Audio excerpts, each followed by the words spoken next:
Quality, not quantity. Quality, not quantity. I said quality, not quantity. Ladies, gentlemen, and variations thereupon, this is Modern Escapism.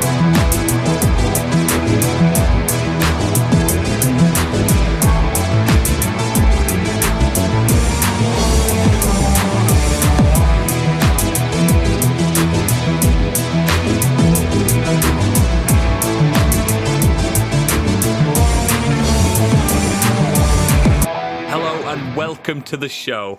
My name is, and forever will be, Oodles. The captain is back at the helm. Joining me on the high seas tonight, first mate, Mr. Gadget. Who are?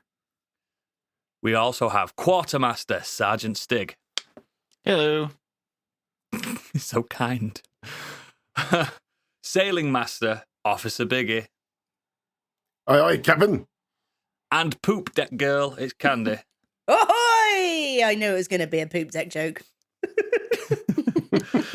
Before we continue, I have a statement to make. Uh-oh. A letter to the listeners. Uh-oh.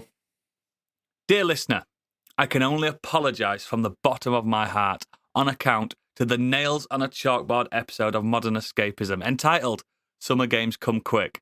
After much debate with myself, I decided to listen to said episode and was deeply appalled by the pregnant pauses and terrible quotation marks, witty banter, and quotation mark.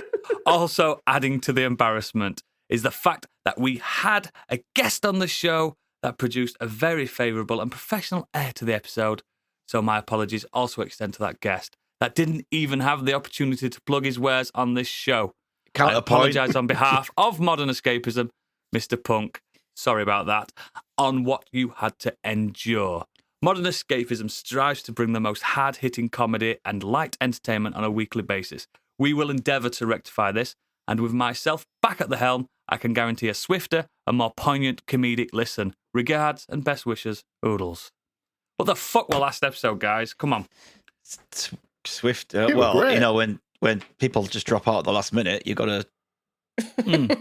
You got to make plans, new plans, haven't you? Also, counterpoint, we did offer him to do his things and put it in with the magic of editing where no one would have known. And he said, no, I can't be asked. Everyone knows where to find me now these days. You should have offered it on the fly. We were thrown, weren't we, guys, at the end? Because we usually at the end of a show, there's a Candyland, and it was like, oh, there's no Candyland. Oh, and don't bring me into it. It just completely threw us. You're completely threw us. You're not getting away with this, Candy, just because you weren't there. Guys, I've put out a done. full and frank apology here myself. I weren't there either. It's all my fault as well. I just think it was a piss poor effort from all involved, all of us, all five of us. Hey, fuck off. We turned up. We did our thing. I edited. Editing was fine, mate. Absolutely. Top drawer as always. Not blaming the back room stuff. Come on, guys. We can do better. And we're I going to enjoyed start the first 15 minutes today. that I heard. I enjoyed the come quick. I enjoyed the come quick. That's what she says to all the boys. I do. I think he's just upset because we called him a gamer. No, not bothered. Not bothered. Didn't bother me at all. Just everything. I was listening to this going, what is this? Where am I? Why am I not on this? Well, there you Because go. you Then. were sick. Don't get ill and drop out last minute. Yeah, I won't. Yeah. Yeah, don't get ill. Twat. Do you think? I think this can all be blamed on my customer actually, who decided to change his mind I think last so, minute. 'cause The I was entire ready. episode. I he was ready almost to brought Sunday. down the podcast. I hope you I was tattooed ready some to penises Sunday. onto him. I do. Well, we'll see. Penises, mate. I always draw a penis. You just Normally, have I'd to find say it. I would be weeks and weeks behind the news, but I listened to last episode. So what I want in this episode is the best, biggest breaking news ever. Take it away. Oh, God. You may already know, but he doesn't, because it's time for Biggie's Breaking News. I'm the troubled announcer, deadbeat punk translator. I'm the fear addicted, danger illustrated. Hey, hey, hey! I'm a news reader, twisted news reader. You're a news listener, twisted listener. I'm a pronunciator, twisted pronunciator. Pronunciator. I'm the twitch you hated, filth infatuated. Yeah. I'm the pain you tasted, feel intoxicated. Yeah. Hey, hey, hey. He's definitely I'm a listening to news this show, reader, isn't he? twisted news reader. There you go. He's just going to be sinking up later. In his grave. Wow. Poor Keith Flint. Liam Howlett's been in his grave. He's not even dead yet. I know. Well, Oodles, off to a good start. Uh-oh. All I wanted was pure quality. Pure quality. There's going to be another letter next week to the listeners. I didn't get the memo. God. Speaking of memos, Rockstar Games came out with an announcement. We are very excited to let you know that in early December, we will release the first trailer for Grand Theft Auto 6. Which number? We look forward to many more years of sharing these experiences with all of you. Thank you, Sam Hauser. Yes. No. In December, No way. we will see the first trailer. It's coming. It'll just be a teaser GTA saying coming 6. 2035. Just the logo, that's it. Yeah, they're coming 2025. Tune in next year for a proper trailer. I think it'll come out next year. It's absolutely going to be at the Game Awards, isn't it? Because that's on the 7th into the 8th of December. And it's in early December. So yeah, Jeff's got it. It's going to be a Jeff Fest thing. God, we're going to have to stay up all night and do this one, aren't we? Because absolutely. Stick's not going to want to go to bed and miss the chance to see it as soon as it happens. What time's it on? It's midnight on Friday, on the morning of the 8th. Has anyone So we checked? stream it. Why not? So we stay up and stream it. Has anyone checked that Kratos from God of War is not still accepting his award from last year? Because I think we just left him on the stage. And the judge is going to still be there when they get back. He's like, and still Just to a really thank big us. beard. I'd like to thank my God. Um, I'm excited for this, and I think it will be next year. It'll come out, and It'll have to be next year that it comes out. We've got like 6 weeks of the year left.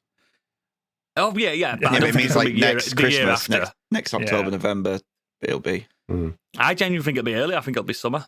No, I think they'll aim for the Christmas market because all 3 releases of GTA 5 have been in like October, November. All 3 releases of the same game. Yeah. Yeah, that's what I mean. That's why I think it'll be there and then as I well. think they're buzzing as well because they're like, yes, we've got another 15 years of GTA 6 now. 15 years. We'll be buzzing, won't I they? have had 2 children in the time that game came out.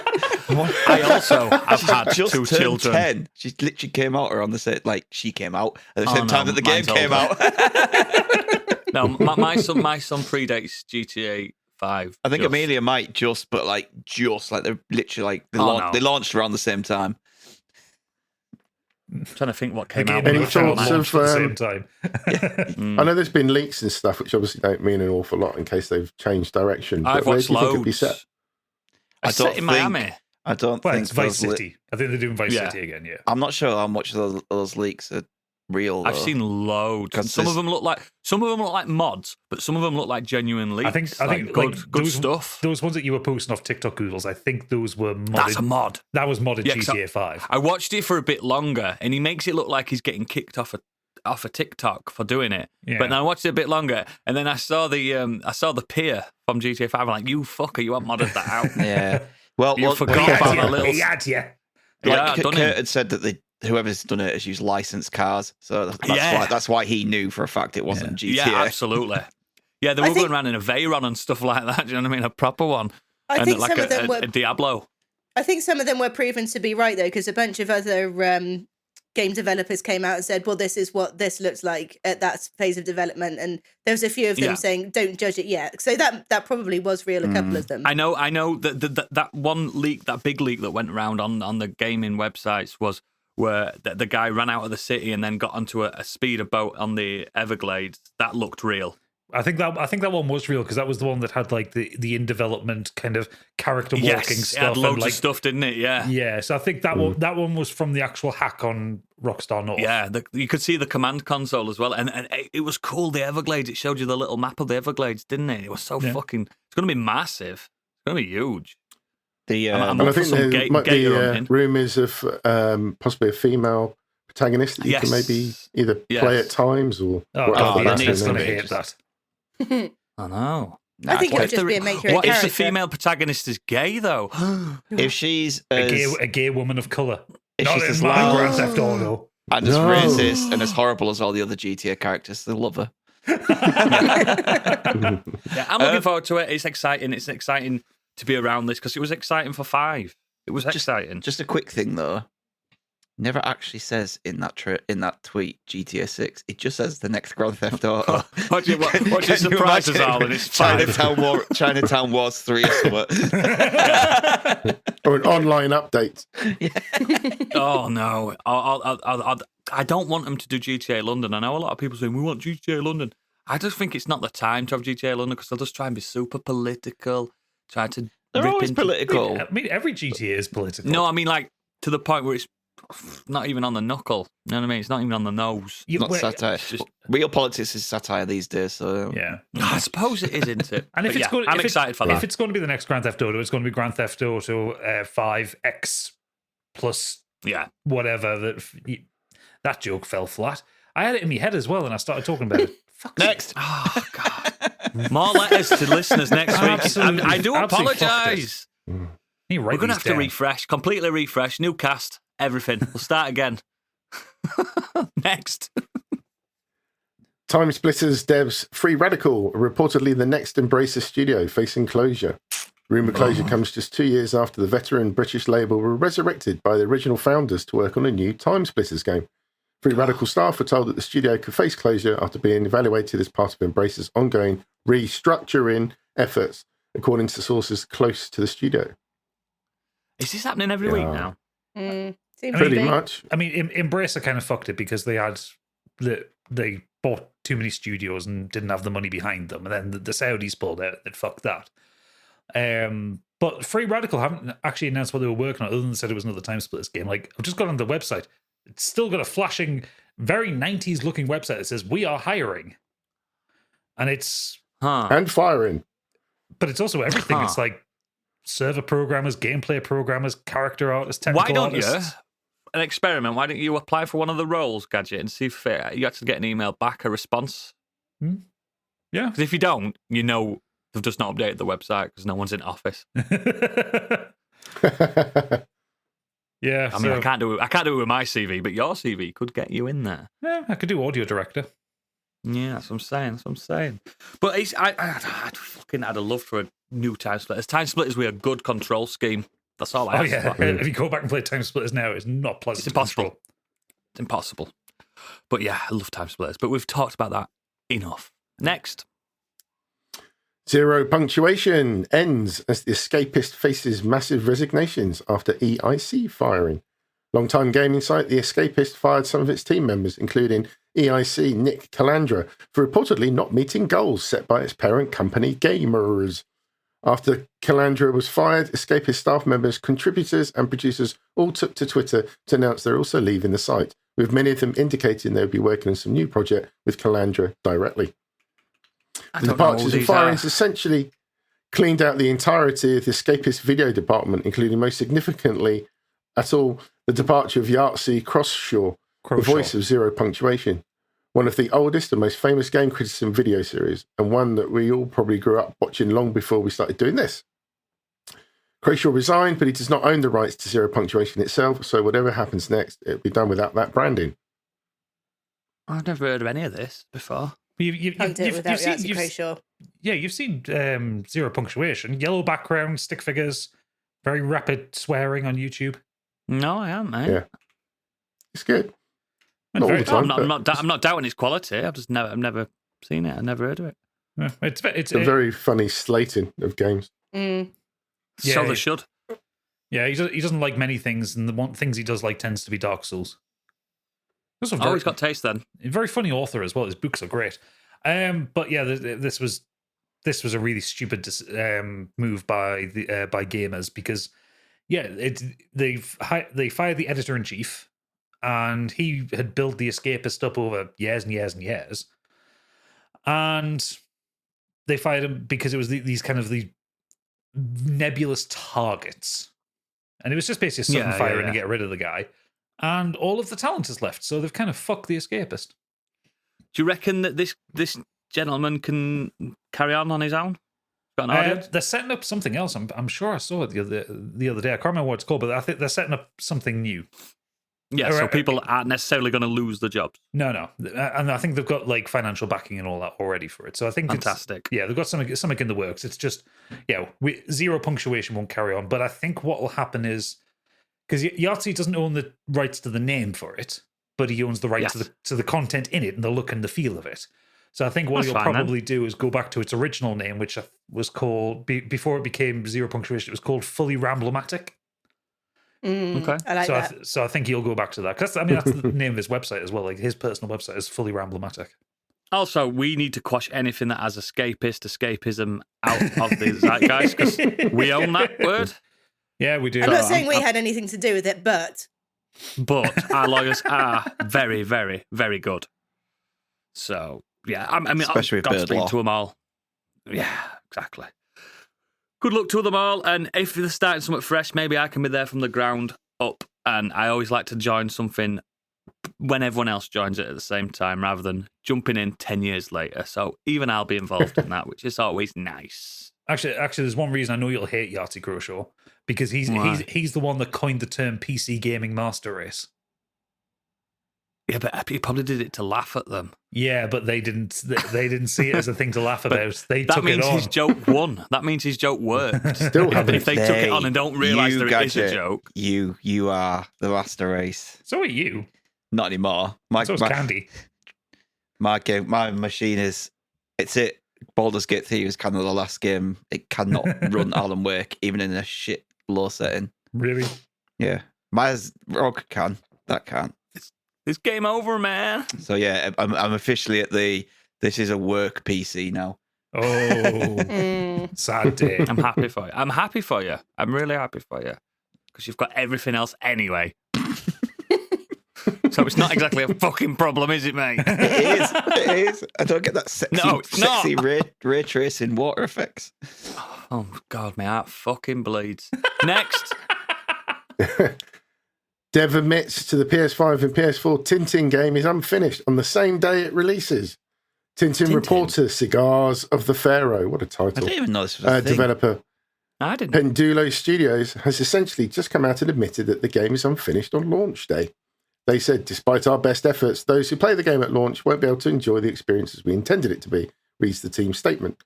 We are committed to fixing this situation in a promptly manner. We will deliver the necessary patches in the coming weeks whilst keeping all of our channels at your disposal for any issue you want to report to us directly. It's a shame. I mean, I've got to put my art on my sleeve here. Tintin's the reason that I got into Marvel and DC comic books because I was obsessed with Tintin. Do you know the books that you could get? I used to go to the library. Great. I used to go to the library and get them out. And never realised how racist they were.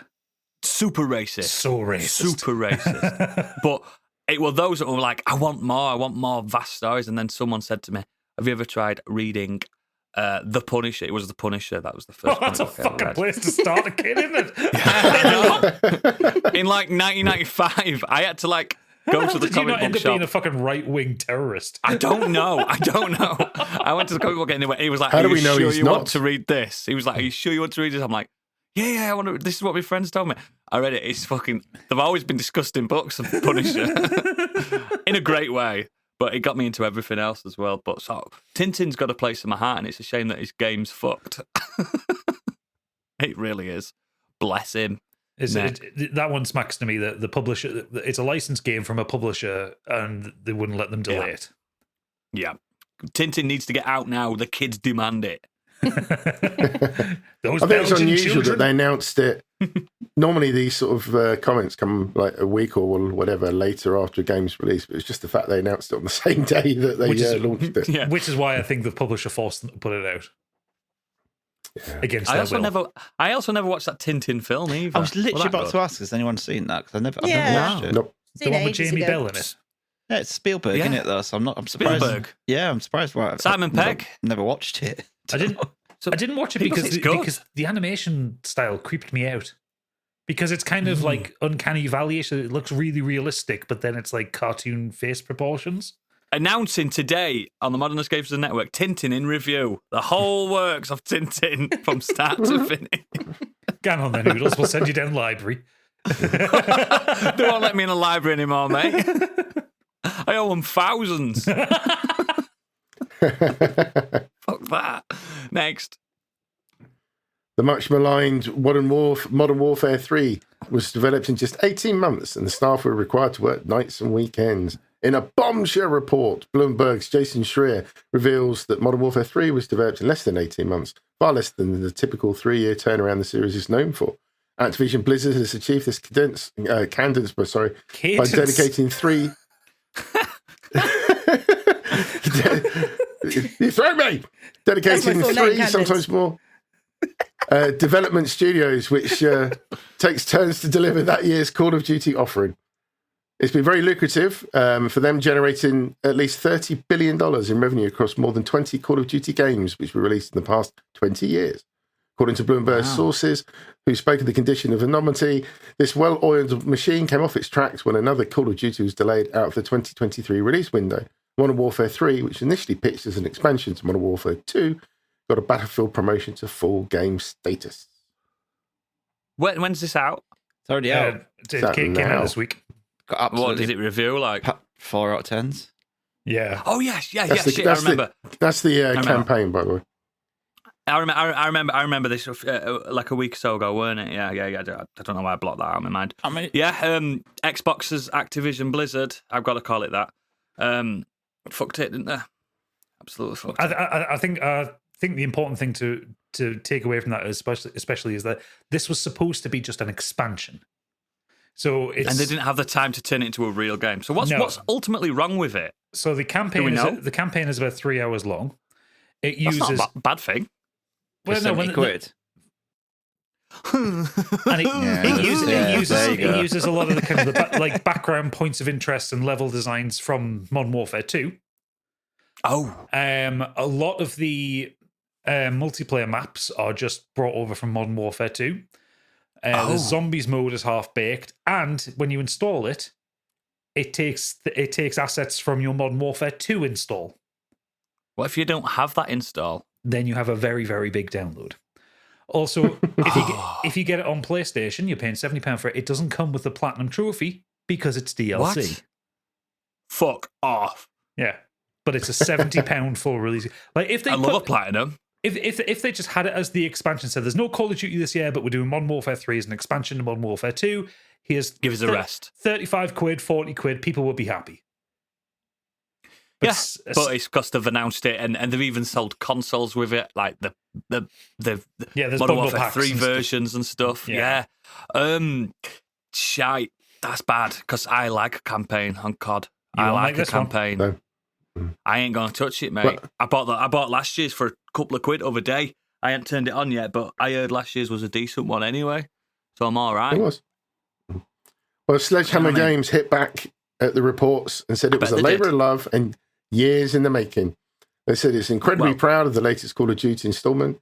So it's proud to be the team to lead the way onto Modern Warfare 3, and anything said to the contrary is simply not true. Years in the making, in that year and 8 months in the making, does it mean? Forcing your team to do nights and evenings, like evenings and weekends and that, is that a labour of love? No, that's just labour. That's abuse. Yeah. It's I hope it doesn't like domino effect an awful precedent that the next one's going to be shite as well, because again, I like them. I don't get them that year. I always get them the year after. I've always said this, but it's nice to know I've got one coming later on. I think the next one's back into the 3-year development cycle, so it'll be a proper one. That's fine then. That's fine. But then I have to wait 2 years for the next one. That's the thing now. Yeah. You know what I mean? I'm now a year without a Call of Duty campaign, which makes me a little bit sad. Nah, you'll be able to get a second-hand copy of this one on disc for a couple of quid in a few weeks. No, but not for 3 hours, mate. Yeah, but if it's like cheap, if it's like cheap. Oh, it's 50p. I might pick it up. Cheap as chips. That's not good, is it? I bet people are furious. But people gamers are livid. It's been absolutely review bombed on Steam. I think on Steam it's sitting as a mostly negative now. What was it? Modern Warfare 3. Review think how much bombing money when they're gonna it's- lose when after that. Review That's- bombing when it's right. Bad is good. It's fine. Yeah. Yeah, I agree, mate. I agree. Yeah. They're going to lose a lot of money. Mostly negative with 2,901 reviews. Only 28% of those reviews are in any way positive. All jokes aside and stuff, and I know people work there and stuff like that, and nothing to do with Xbox acquisition or anything like that. But Activision Blizzard have had a fucking shite year. Oh, yeah. I mean, This has got to be one of their worst years on record. Kotika's absolutely run the company into the ground. It must be him. It has to be him. Oh, aye. Well, he's out on New Year's Day. Oh, fantastic. Yep. We can all celebrate together. Make Activision Blizzard great again. We'll get little red baseball caps. Yeah. Next. Valve just dropped this completely out of the blue, as far as I'm aware. They introduced the Steam Deck OLED. A high dynamic range screen, a long-lasting battery, faster downloads, and so much more.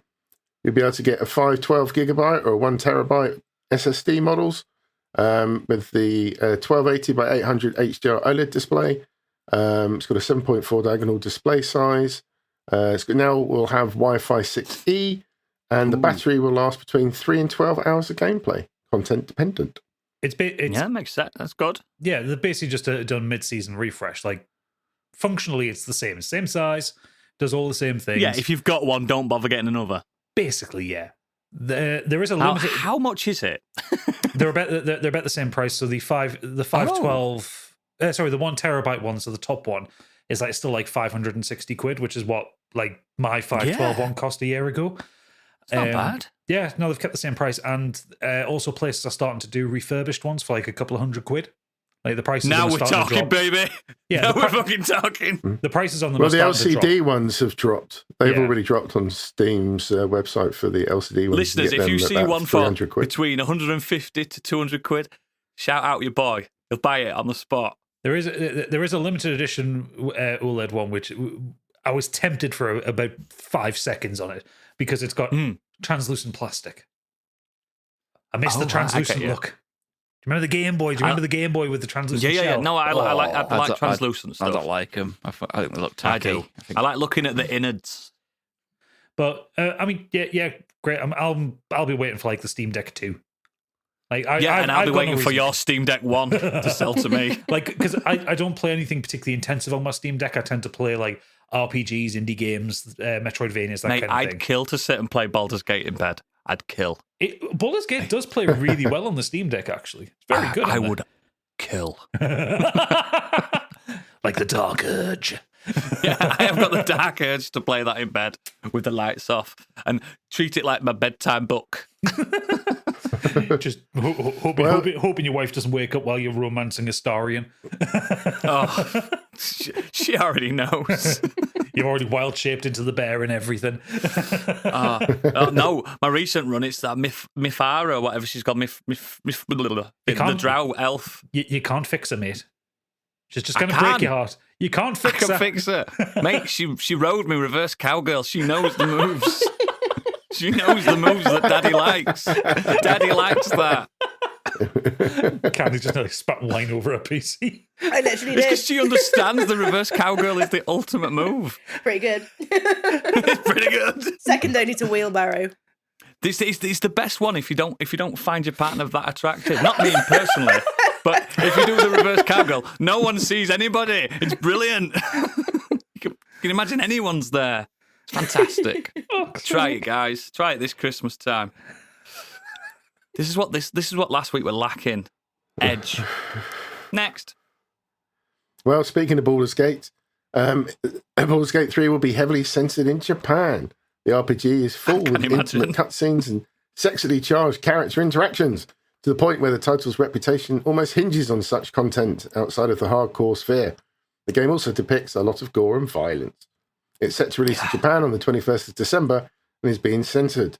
Spike Chunsoft, what a name, the title's Japanese publisher, has confirmed it's had various adjustments in order to comply with the country's strict guidelines on things like sex and nudity.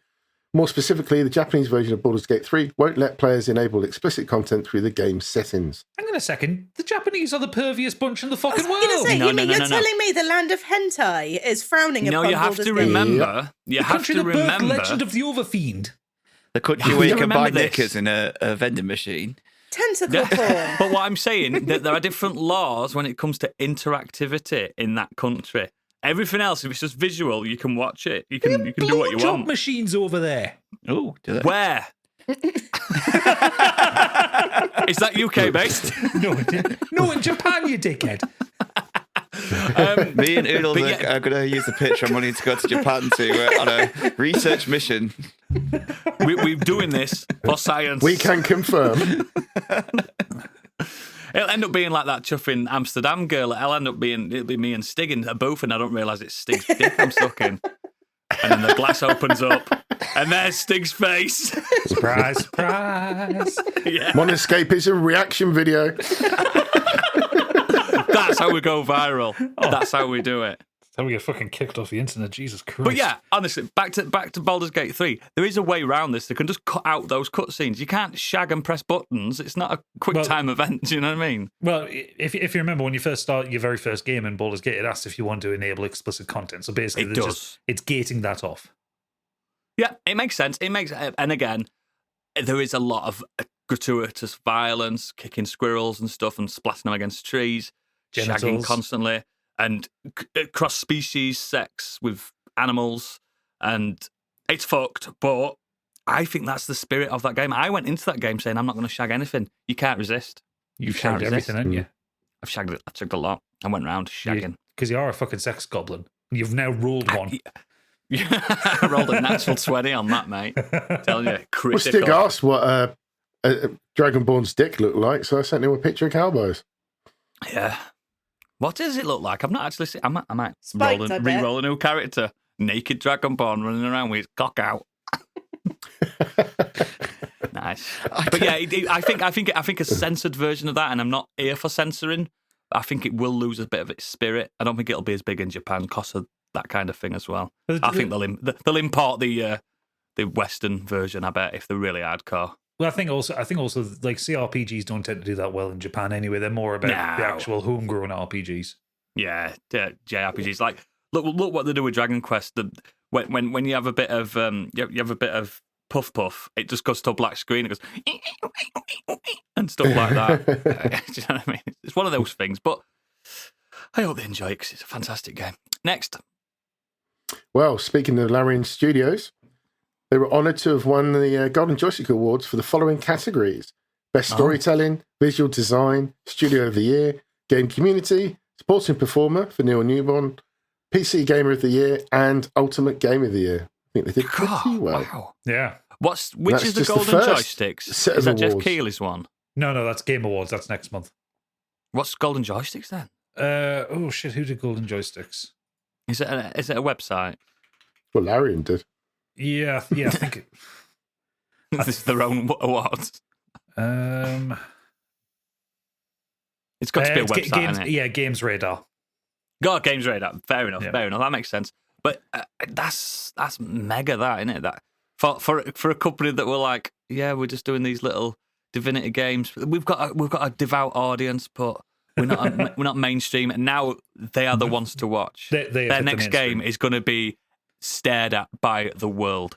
Yeah, I'm especially happy that Neil Newborn won the voice actor for Astarion playing. Oh yeah, it's brilliant. Like, I didn't like his character early on. Like, he's the funny camp vampire, whatever. Didn't have him in my party. There's so much nuance to him. There's a lot of nuance to him. And by the time I finished his quest, like the ending I got for his quest, when you get to Cazador's Palace, fuck me, he's so good. Like, I was in tears at the end. He is really good. The decision I made. He feels like the main character, doesn't he? He feels like the main character with his quest and everything. So. Like, I mean, all the actors in Baldur's Gate 3 are fantastic, but I think like that ending scene in the Cazador's Palace was just Neil Newborn is on another fucking level as a voice actor, and this is what happens when you pay your voice actors properly. Yeah, give them the time to create the character. They lived and breathed those characters, didn't they, for a long time? For like 4 years or something like that. Oh, they still do now. Like that's the other cool thing about it, because the game's popularity. They've kind of taken it on, and they do like D&D sessions on Twitch in the characters now, and they're obviously blowing up on conventions and stuff. Yeah, good for them. I'm happy because that's what we they are actors. I don't care if they're not doing it physically. I think it's the voice actors. It's important. I think I'm going to respec him. Because I don't take him with me because I don't find him useful in fights. You don't need a rogue. No, make him a monk. Yeah, I'm thinking about I could take him because Will's powerful. He's just boring. You can just swap their roles completely. That's what I mean. I'm thinking about just kind of swapping the. Yeah. The good lad. I think this is the portentor of what's to come for the award season. I think Larian are going to really mop up this year in all the awards categories. Again, I'm so excited for what they've got next. I'd love them to do Icewind Dale. I'd love it. I think they were talking about doing Divinity 3 next. Yeah, bang into it. Yeah, because I loved the first two. Loved them. See, I think Bring it on. Baldur's Gate, not just because it's such a good game anyway, but the success is the massive gap between 2 and 3, and it's like we're bringing Baldur's Gate back. So if you love those first two games, fuck, Baldur's Gate's back. And it just happened to be a great game as well, which is good. I mean, like Oodles said, they could take the template and do Icewind Dale, which is another place in Faerun. We need more snow. Yeah, there's a distinct lack of snow in that game. They've got the blueprint there, and they could take the template they've built and create another fabulous game. Yeah. Absolutely, also, it's just on another note, it's not them. Nintendo put out a main AAA Zelda game this year. I know. Oh yeah, didn't they? And it's literally the only game it won. The only award it won was Nintendo exclusive. That's how good Baldur's Gate 3 has been. I forgot about that. Yeah, I loved it. I loved it as well. I absolutely loved Tears of the Kingdom. Adored it more than Breath of the Wild. Fucking Game of the Year discussions this year are going to be an absolute fucking mess. What we're going to do? And it's our first year we're doing it, and on the hardest year ever. I am shitting myself. It's mere weeks away. I am shitting probably play some Starfield then, shouldn't I? You should, because it's definitely a contender, 100%. Starfield's great. Next. BioWare has teased a Mass Effect title. Trilogy ending questions. BioWare celebrated this year's annual Mass Effect celebrations with a blog post that hints at Mass Effect 5's title and suggests fans will get answers to their burning questions concerning what happened after Mass Effect 3's ending. Which ending? It is unclear, however, whether this means that they're coming in Mass Effect 5. It's still several years away. They released a trailer on N7 Day itself with a few teasers, and people were going through all the little snippets of code and stuff, trying to find out what secrets were hidden. Yeah, I'm excited if they do a better job than Andromeda. I mean, people are saying, they better bring Shepard back. And I'm like, you got to remember, Shepard was kind of an open book. It wasn't him or her that made the game. It was the characters around him. Yeah, I mean, Fem Shep was a good character, but like Shepard in general was supposed to be a reasonably blank slate. Yeah, and that's what happened with Ryder in Andromeda. Ryder talked too much. People didn't like it. I mean, to be fair, I think Shepard might have even worked better if they were a voiceless character. Yeah, 100%, because everyone else, Garrus and everyone else, do you know what I mean? Garrus, what a lovely bloke. Liara and all these other people, they made that game better. And the side characters in Andromeda, can you name one? Can anyone name a side character? Well, there's Dave. One of the other characters? Steve. Let's Annabelle. Let's not spoil it for Candy. She's still got Mass Effect to play. Oh well, Candy. The side characters, your companions in that game are outstanding, even from the first one. Don't worry. And you're probably going to have a crush on Garrus. Oh, Garrus is the boy. All the ladies love Garrus. All the boys love Garrus. Yeah, to be fair. He's always in my squad. Exactly. Always in your bed. I think that's what it is, and that's why I also think why Mass Effect 3 fell off a little bit, because the side characters on that weren't as good as 1 and 2. Well, I think as well, because like Mass Effect... Apart from Mordin. Love Mordin. Mordin, don't. Yeah. My boy. The problem with Mass Effect 3 was, though, that depending on how you'd done Mass Effect 2, you probably could have lost some of the core characters. Yeah, most of them. It was a potential for you to only have the new characters. You could have lost everyone that last mission in 2. Oh, who's this? He looks like Rex, but he's not Rex. He's Grunt. Oh, no. Yeah, that's it, Grunt, yeah. Oh, no. It's the same voice actor as Rex. And yeah, look at this guy. Palette swap model. The other thing as well, after the last 2 releases, I've got no confidence in BioWare. Like, they're really going to do something fucking special. After Andromeda and Anthem, Jesus fucking Christ. Anthem.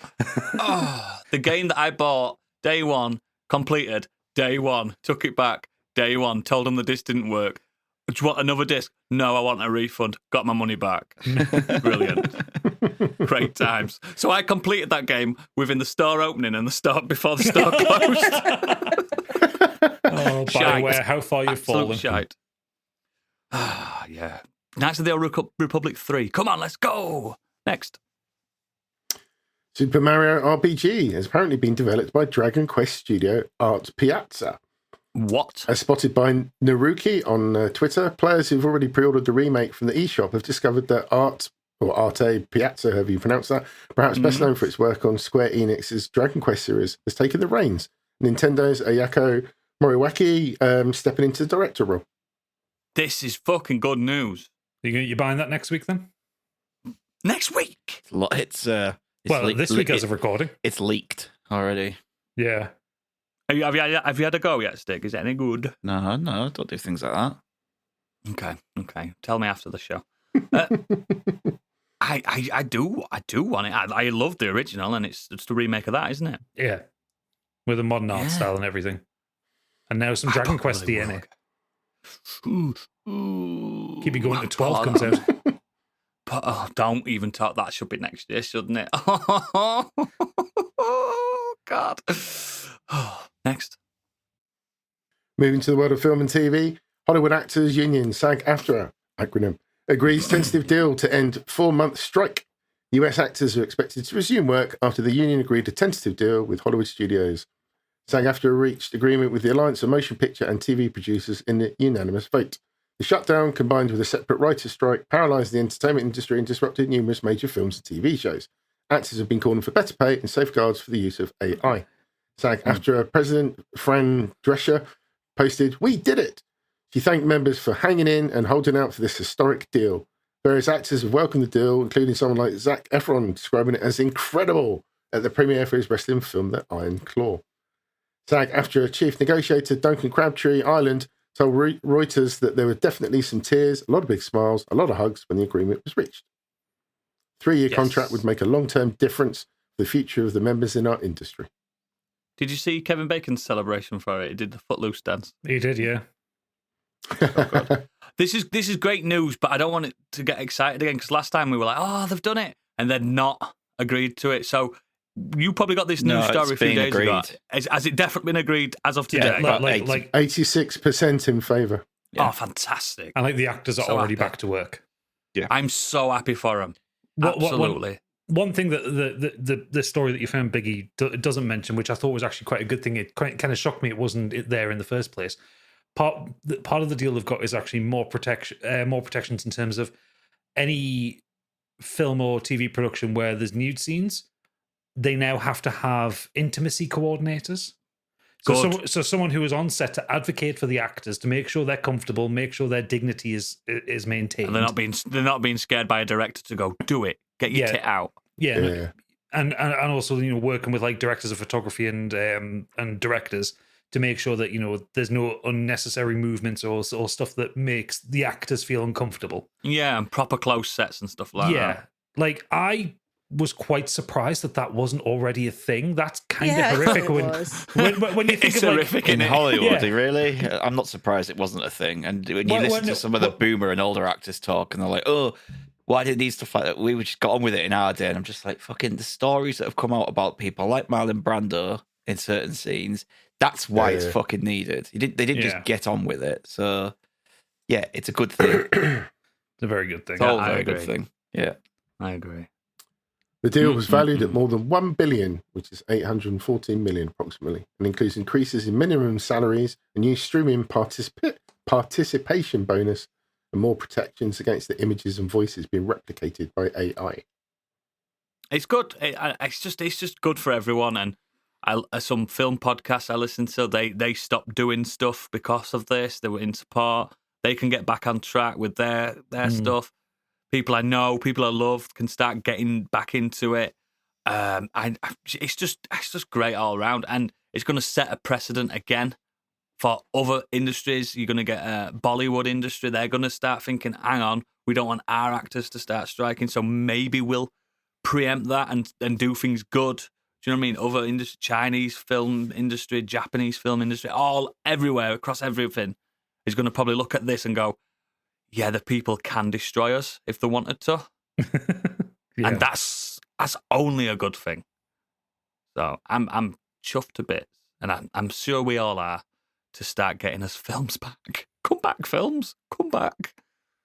We've missed you. Next. Legend of Zelda is a live-action movie in the works, according to Nintendo. Oh, not this. No, go back on strike. Fuck it. The film will be directed by Wes Ball, who directed the Maze Runner series and the up-and-coming Kingdom of the Planet of the Apes. It will be co-financed by Nintendo and Sony Pictures Entertainment. Isn't it being written by the person who wrote The Rise of Skywalker? Yes. Yes, but this film is fucked. Somehow, Ganondorf, whatever his name is, returned. That is actually a fact. But are they going to have a mute Link? They better do. Yeah. Of course not. They can't. You can't have a Hollywood film, big budget Hollywood film, with a mute character. I think you can. There's quite a few you films. can, but they're not going to. Okay. Charlie Chaplin waves at you. Okay, what I mean is like big summer blockbuster kind of film, because that's what they'll be aiming at. Why does it have to be? It'd been better as an A24 think piece or something like that. It would be better as a fucking cartoon. Animated It would be better as a animated. cartoon. Like a Netflix anime. Give us that. If they have to do something with Legend of Zelda, but I'm surprised it didn't go cartoon, because it just saves a lot on that world. It'd be easier to produce in computers than I've having just to had a do all horrible thought CGI. what's going to happen. I'm so sorry, guys, for putting this in your brain. They're going to try and make it MCU funny. And it's going to be minging. It's going to be shite. There's going to be jokes. There's going to be fucking real world music in it as well, I bet. Oh, God. Chris Pratt. Link's going to be wisecracking, isn't he? Yeah, he is. And they'll give him some action hero body. He's not going to be the twink that we love. It's going to have a scene. Zac Efron. It's going to have a scene where Link and Zelda and other heroes start walking towards the screen with the Beastie Boys playing in the background, and one by one, like all the heroes join each other in a line. Bit of sabotage. Yeah. You knew exactly the song. You knew exactly the song. I was thinking, I couldn't remember that bass line. Yeah, and then the ultimate showdown between Link and Ganondorf is going to be like da-da-down, da-da-down, da-da-down, da-da-down. Oh God, no. The orchestral version of a Kashmir. Yeah. Oh God, it's going to be awful. When that game's got such great music that it could just use, but they're not going to do it. They're going to have fucking Gangnam Style during Hyrule. It's going to be awful. There's going to be some there's going to be a action chicken gag, though, at least. There will be. There'll be some action sequence where it'll be like an orchestral trance version of the I know who's going to be Link. Who? Chris Pratt. No. He would be too old for that. He's Same with Zelda. Zac Efron.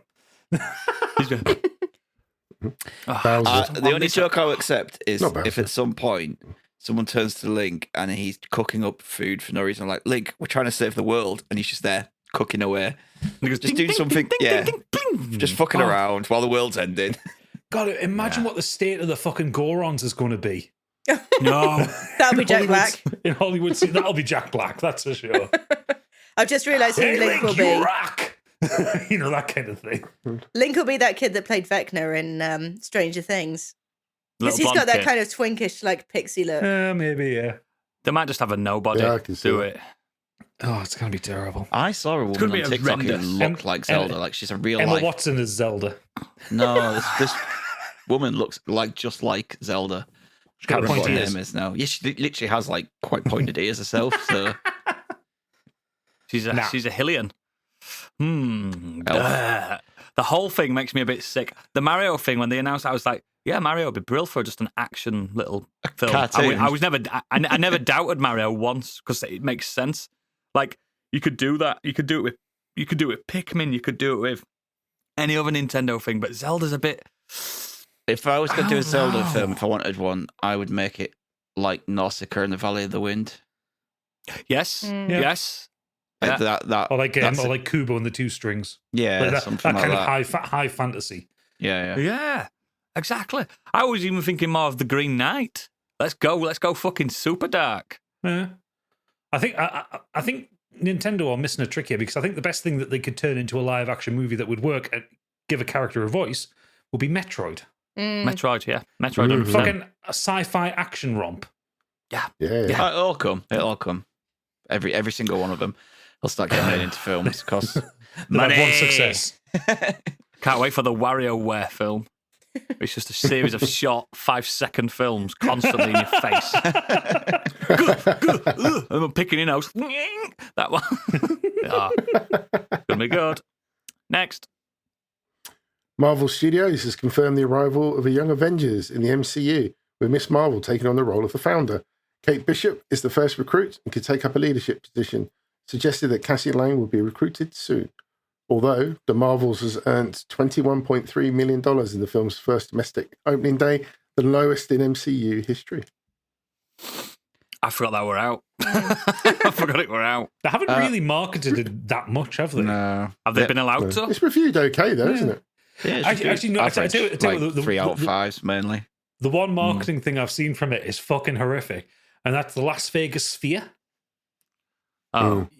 So the video they're having it is the cat, I forget his name. Was it Jonesy? Goose. That's Goose. it. In the comics, it's Chewbacca. Okay, well, yeah. Goose is sat there and he's licking himself, and then his face splits open and tentacles come out all the way around the It's a Flurgle. the orb. But imagine if you're drunk as fuck in Las Vegas, you don't know what's going on. All of a sudden, there's these 100-foot octopus tentacles on there. Yeah. Into it. How much would it cost to get Modern Escapism logo on there? About £14 million. That's We got that No. in this budget? that Take the thing's kitty. Couple of more patrons. leaking money, that dome. Yeah, Oh, that's yeah, right. yeah. I saw that. How can you say that when everyone's favourite band, U2, have got a residency there? It's Come on. it's 100 million in debt 2 months after it opened. Do you actually know anyone that likes U2? I don't. Okay, the odd song, but I wouldn't go see it. I don't know. I don't. No one dislikes U2, but I don't know anyone that likes them. I actively dislike you two. Just because they put the thing on your iTunes without your, I know you're I'm upset still about mad that. about that. I don't even have an iPhone anymore. I'm still mad about that. Let's go back to the original story about the Young Avengers. Sorry. Let's go back to the dome. This is what but me and Noodles discussed this, didn't we? And it was our Hawkeye episodes. We were talking about this with Kate Bishop and We did. Yelena and everything. I was like, yeah, it makes sense. Like these Young Avengers. younger characters that have coming in. Spider-Man's Basically, me and Stig still wrote so young. Yeah. You So want this money, please? we knew it was going to be a thing. We knew Kate Bishop would be part of it, and it makes sense. And Kate Bishop's brilliant. She is fantastic. What's the name of the actor that plays her? Haley Steinfeld. Yeah. She's fucking brilliant as Kate Bishop. Fantastic. I mean, Haley And Steinfeld's brilliant as anything she does. Oh, she's so good in that. And it's Christmas again, so I can watch Hawkeye. Yes, I'm looking forward to watching Hawkeye again because it's a Christmas show, guys. But I'm going to see the Marvels when I get a chance. But I really like Captain Marvel. I like that film. I know a lot of people don't I like like it. Miss Marvel as well. I like. Yeah, Ms. Marvel were good. Good, yeah. It's disappointing. I get it. Like when there's the whole, a lot of people kind of fatigued with it, and with the way Disney it'll be on Disney Plus by Christmas probably because it'll be a good Christmas 100%. film to put on there. And so people are just like, what's the point of going to see it? It just gives them ammunition to dickheads on YouTube. Yeah. That's my only it's not like a willing Disney to make money. They have enough money. It's just the whole narrative of if it's not a man in the lead role, then they're just they're just going to shit on it. Blame the incels. Next. Just a couple of things to mention. Netflix has announced the Terminator anime series releasing in 2024. Okay. Right, Into it, yeah. I mean, it's a way of carrying Terminator on without. Why not? It's also set during the 90s films. by the look of it. Ooh, It's set in the days before Skynet comes online. Nice. Into it. Love it. So is Arnie going to reprise his role with that weird accent he did in Terminator 3? Fucking hope not. That was so funny. They released a lot of stuff at Geeked, Netflix.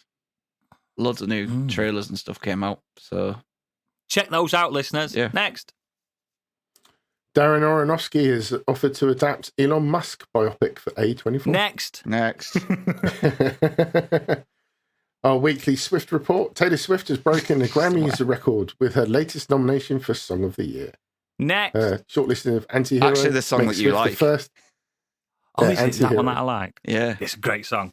It's a great song. Makes her the first songwriter to score 7 nominations in the category, overtaking Sir Paul McCartney and Lionel Richie. Oh, no. Remember It's a great about- song. Anti-Hero is a great song. It's the only one I like. Do you remember a few months ago when Taylor Swift started coming up more and it was like, is she that big? Like you No, actually she is. questioned you actually questioned and me Gad's like, yeah. Now it's like every week it's like she's done something. It just wasn't she's in my... broke another record. It wasn't in my household. You know what I mean? My kids are not really into... She's overtaken a beetle. The Beatle. Yeah. Huh. Yeah, she's big, ain't she? She's big. She big. Also, and you're right, Anti-Hero is a banger of a song. I think it's a fucking right tune. I didn't know it were her when I first listened. I put it on because it was top of Spotify list. When I went through them all, I went, oh, that's her. Yeah, 'cause it was a And I TikTok think it's a good trend song. for ages, wasn't it? Yeah, it's a great song. It's barely a pop song. It's a bit more new romantic. It's a bit different. But I like it. that's what a lot of her stuff is like, though. Not Yeah, there's other a- stuff. There's the pop tunes in there, but there is a lot of other ones like that. That album specifically from that one's on. Do you reckon she's maturing out of the pop? No, she's just maturing the pop, like Cruel Summer. Maturing the pop. I like that. Yeah, I like that. Cruel Summer, which I put as the end of the Patreon section last week. That's not good. that's not a regular pop song. No, but it's not. got a It's structured differently, isn't it? But it's got that new romantic sound to it. Hey, if she brings out a new album and I'm into it, I'm not that snobby. If I like something, I'll say I like it. You like Billie Eilish, don't you? You like darker pop. Yeah, I like Billie Eilish a lot. Likes looking at her. What do you mean? Like she's a child? She's not just 20. Oh. I'm Hello joking. there. I'm joking. Sex Goblin I'm strikes joking. again. When they start, I'm joking. once guys. a woman starts, a rage starts with a letter 2, Oodles is like, that's fine. Let's go. Unless it's 2. That's not fine. No. Absolutely not. I'm getting the weird nonce.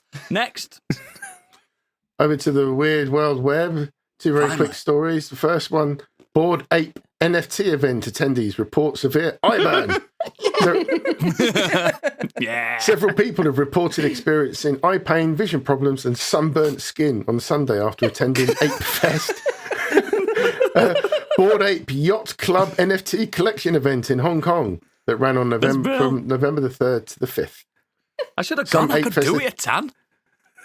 Some Ape Fest attendees posted on Twitter after seeking medical attention, with one person reporting they'd been diagnosed with photokeratitis, also known as welder's eye, keratitis. Yeah. Condition caused by unprotected exposure to ultraviolet radiation. Do you know that condition is what old photographers used to have to hide under things for? You know, when the big flat. Yeah. That's that condition, and they were doing it at NFT events. It's the screens were like, They were just far too bright. yeah. That's brilliant. Just cooking kids. But it's also at an NFT event. Like, what so sad good. bastard goes to an NFT Bored event Apes. for Bored Ape Yacht It's Club? so fucking brilliant. They should have melted. They should have all melted. It would have been fantastic. Imagine the news story. Tragedy has 15,000 NFT fans melt at an NFT concert. There's a quote in the article from Crypto June 777 It said, I woke up at 4 a.m. and I couldn't see anymore. I had so much pain, my whole skin is burned. I needed to go to hospital. Now, I don't want to laugh at people's misfortune, but fuck me, that's funny. Well, listen to this bit.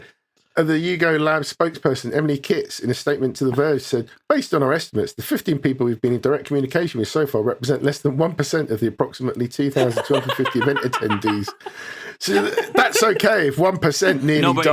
It's still a percentage I'm not willing to risk. It should be no percent of people are getting burned by your LED display. like one of my relatives went to see the 1975 the other day. Nobody died. No. Nobody died. I went to the cinema a few weeks ago. I did not have vision issues from the brightness of the screen. No, or a tan. No, I came out just as pasty and white as I am right now. Fantastic. Oh, God, I look forward to the next event when they actually do get melt. Oh, God, it's so funny. Oh, God, imagine if you're wearing glasses there and you get the fucking light focusing into your retina. Yes, it burns you. You'll never see your NFT again. No. Oh. How will I worship my JPEG? Every silver Who lining. knows? You said there's another one? Yeah, very quickly. The UK faces Ferrero Rocher shortage over Christmas. Fuming. Cowgirl Cocoa and Chocolate is one of the UK's largest supplier of cocoa products. But now that the staff at the confectionery giant site in Worksop, which houses a production line churning out tens of thousands of tons of chocolate each year, have voted to take industrial action. We need to take this very seriously, guys, because I've got a lot of affection for Ferrero Rochers. A This is Christmas broken Rocher. Britain.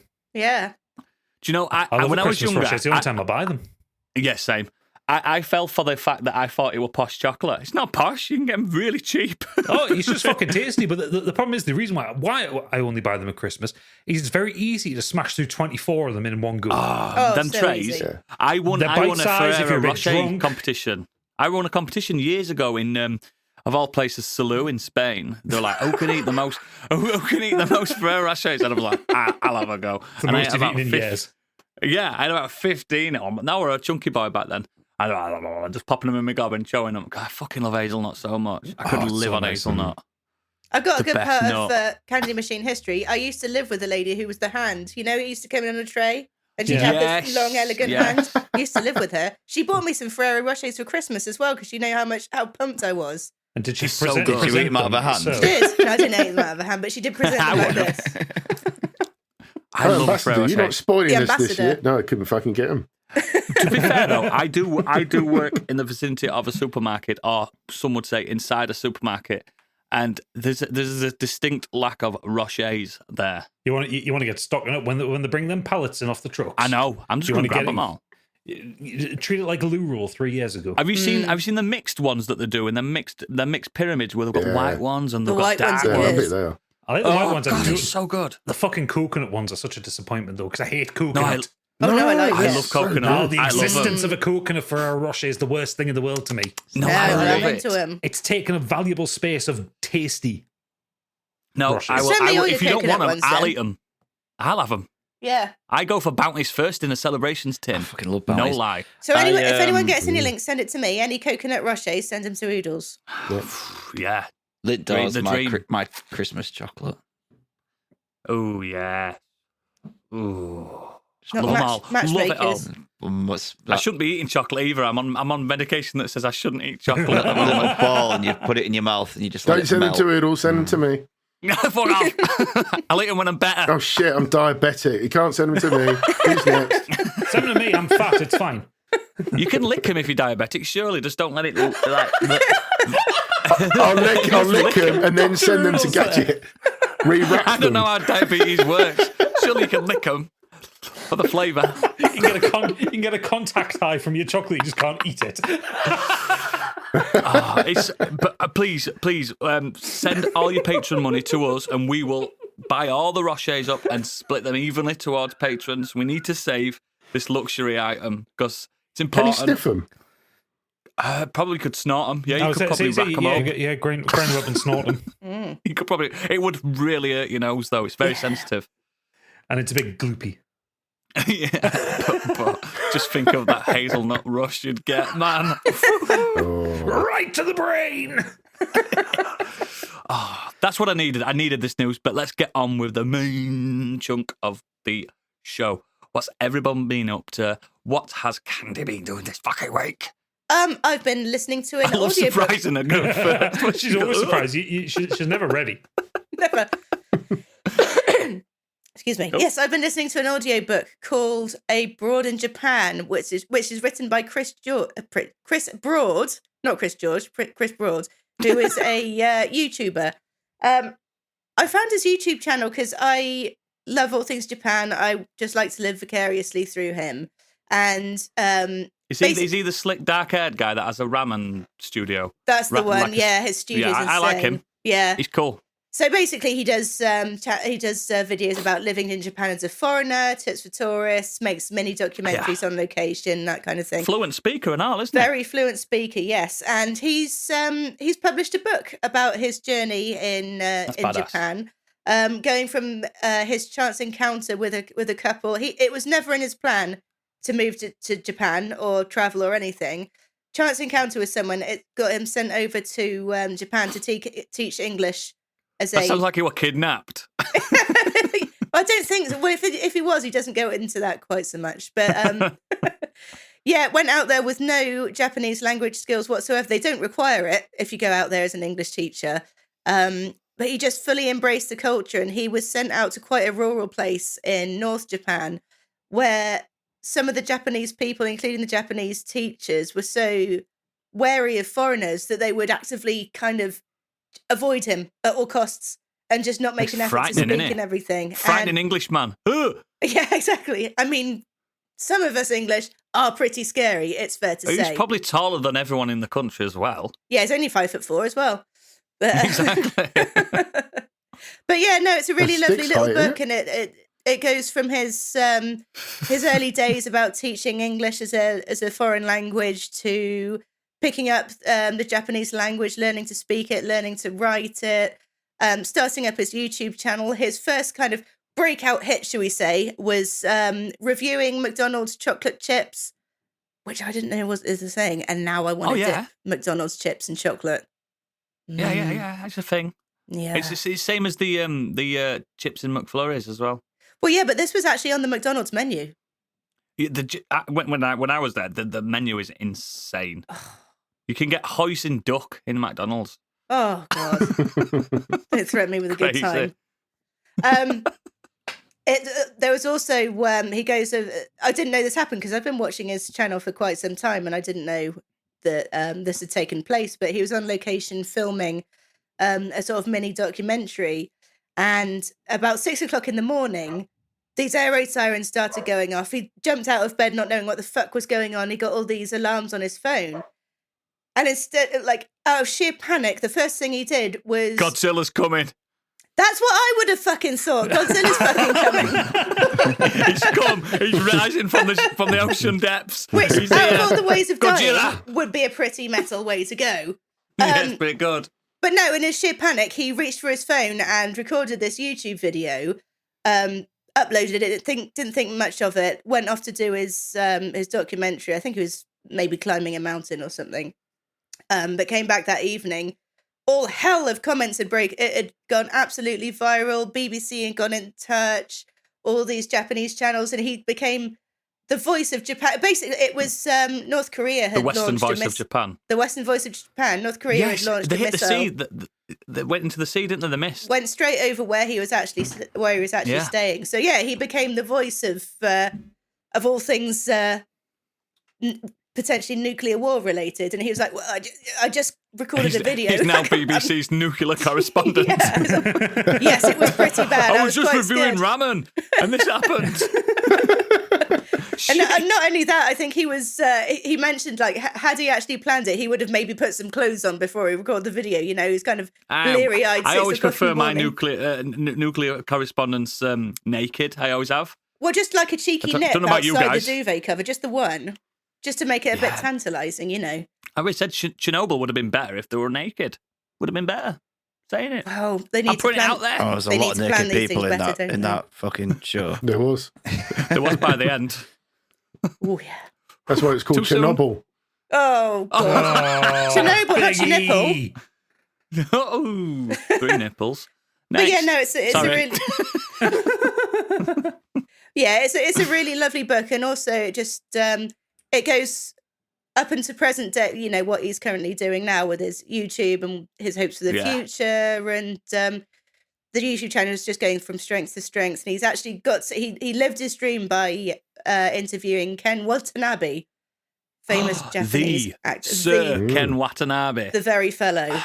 Love him. Absolute Japanese legend, who by all accounts is, I wouldn't say down to earth, quite a charismatic fellow. However, he does a lot of charity work, and he does lots of work in the community, and he seems loved by all the locals that he helps. Yeah. So really lovely book.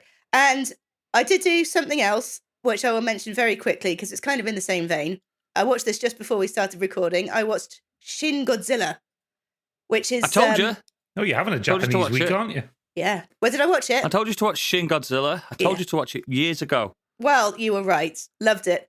Isn't it amazing? It's amazing. It's basically like how patronizing of me. It's a Japanese reboot of the Godzilla series. And whereas the original film was an analogy of the Hiroshima and Nagasaki bombings, this draws inspiration from the 2011 Japan earthquake, followed by the tsunami, followed by the nuclear meltdown, as Godzilla appears in 3 different evolutions. Those bad 5 years that they had. Yeah. So Godzilla appears as 3 evolutions. Did you like his googly eyes on his first form? That's what I was about to fucking mention. What is up with those googly eyes? Like, the graphics are, the visual effects are passable. They look pretty good, but these fucking, I'm going to drop something in our little chat because it is just, it takes you out of it. He looks like a Build-A-Bear, Godzilla. With googly eyes. The thing is, it's deliberate that they did that though, because they said it's because in this film, like Candy says, he has 3 forms. He grows in that film, and the first form they were saying like he's not really aware of his own existence. He's just walking, isn't he? If you remember, or sliding, sort of crawling, yeah. It's like his chrysalis Those eyes form. are more terrifying than anything. That could have been when he gets to its 3rd form, similar to stuff like Attack on Titan and stuff like that, it's monstrous. It's one of the biggest Godzillas they've ever done. You know what I mean? It's insane, isn't it? But like Candy's probably going to touch on it. That film's not about Godzilla, is it? No, it's in fact there's very little Godzilla actually in it. It's about the 10 minutes of him. Yeah, 10 minutes of him in it. And for that reason, I found it a little bit slow. But then I'm used to the Americanized, the Hollywood Godzillas recently because that's what I've been watching. Well, with the big foot, and everyone's like, "Oh no, it's Godzilla!" No. Well, maybe not the Matthew Broderick one. Well, that is a cinematic masterpiece. Well, the recent ones aren't that good. The Godzilla film was like. I think the first 2 were okay. Godzilla vs Kong was a load of shite. Yeah, that was shite. Jamiroquai on the soundtrack. That's the Matthew Broderick one. Matthew Broderick one. Yeah, the Kong's Sean Reno one was all right, but that's obviously a Kong film. But the Godzilla film with like 12 minutes of Godzilla, and it was all like I have just a lot of shite at this point, and I know that Monarch show's coming out on Apple, but to this point I've seen every. Oh, is it out? I've seen every single Godzilla film ever, and I think Shin Godzilla's the best one. Really? Genuinely, because I like the politics behind it. The film is about how our government deals with Godzilla, an unstoppable force, and that's what I like. It's a talkie. It's a Japanese talkie, and it's so fucking good. Oh, it's so good. Apart from the googly eyes, it's funny. It's funny. I don't think that's what they were going for. I know they were not going for that, but that's what's funny about it. His eyes are everywhere. That's what I look like first thing in the morning or last thing at night after I've been out all night. And now I get to put Shin Godzilla's eyes on the pod art. This is great news. Excellent. You've had a proper Land of the Rising Sun week, haven't you? I have. Go Godzilla. Excellent. Tune. Stick, what you been up to, pal? I've also been watching Japanese things. Yeah, my word. Konnichiwa. Before I mention my main one there, I finally finished off Attack on Titan. So the doesn't it end well? The final chapter special came out on the start of November, 5th of November. I couldn't remember what the fuck had gone on, so I had to go back and rewatch the whole of the second half of season 4. because I'm just looking here now. It was May 2022. That's it'd been a whole year between then and when the next special came out, and then there was another gap. I thought, well, I didn't want to wait around, watch the special one, then wait for ages for the second special. So I waited for them both to come out. Couldn't remember what I did, so I just binged all the second series. Fucking love that show, and yes, it did end well.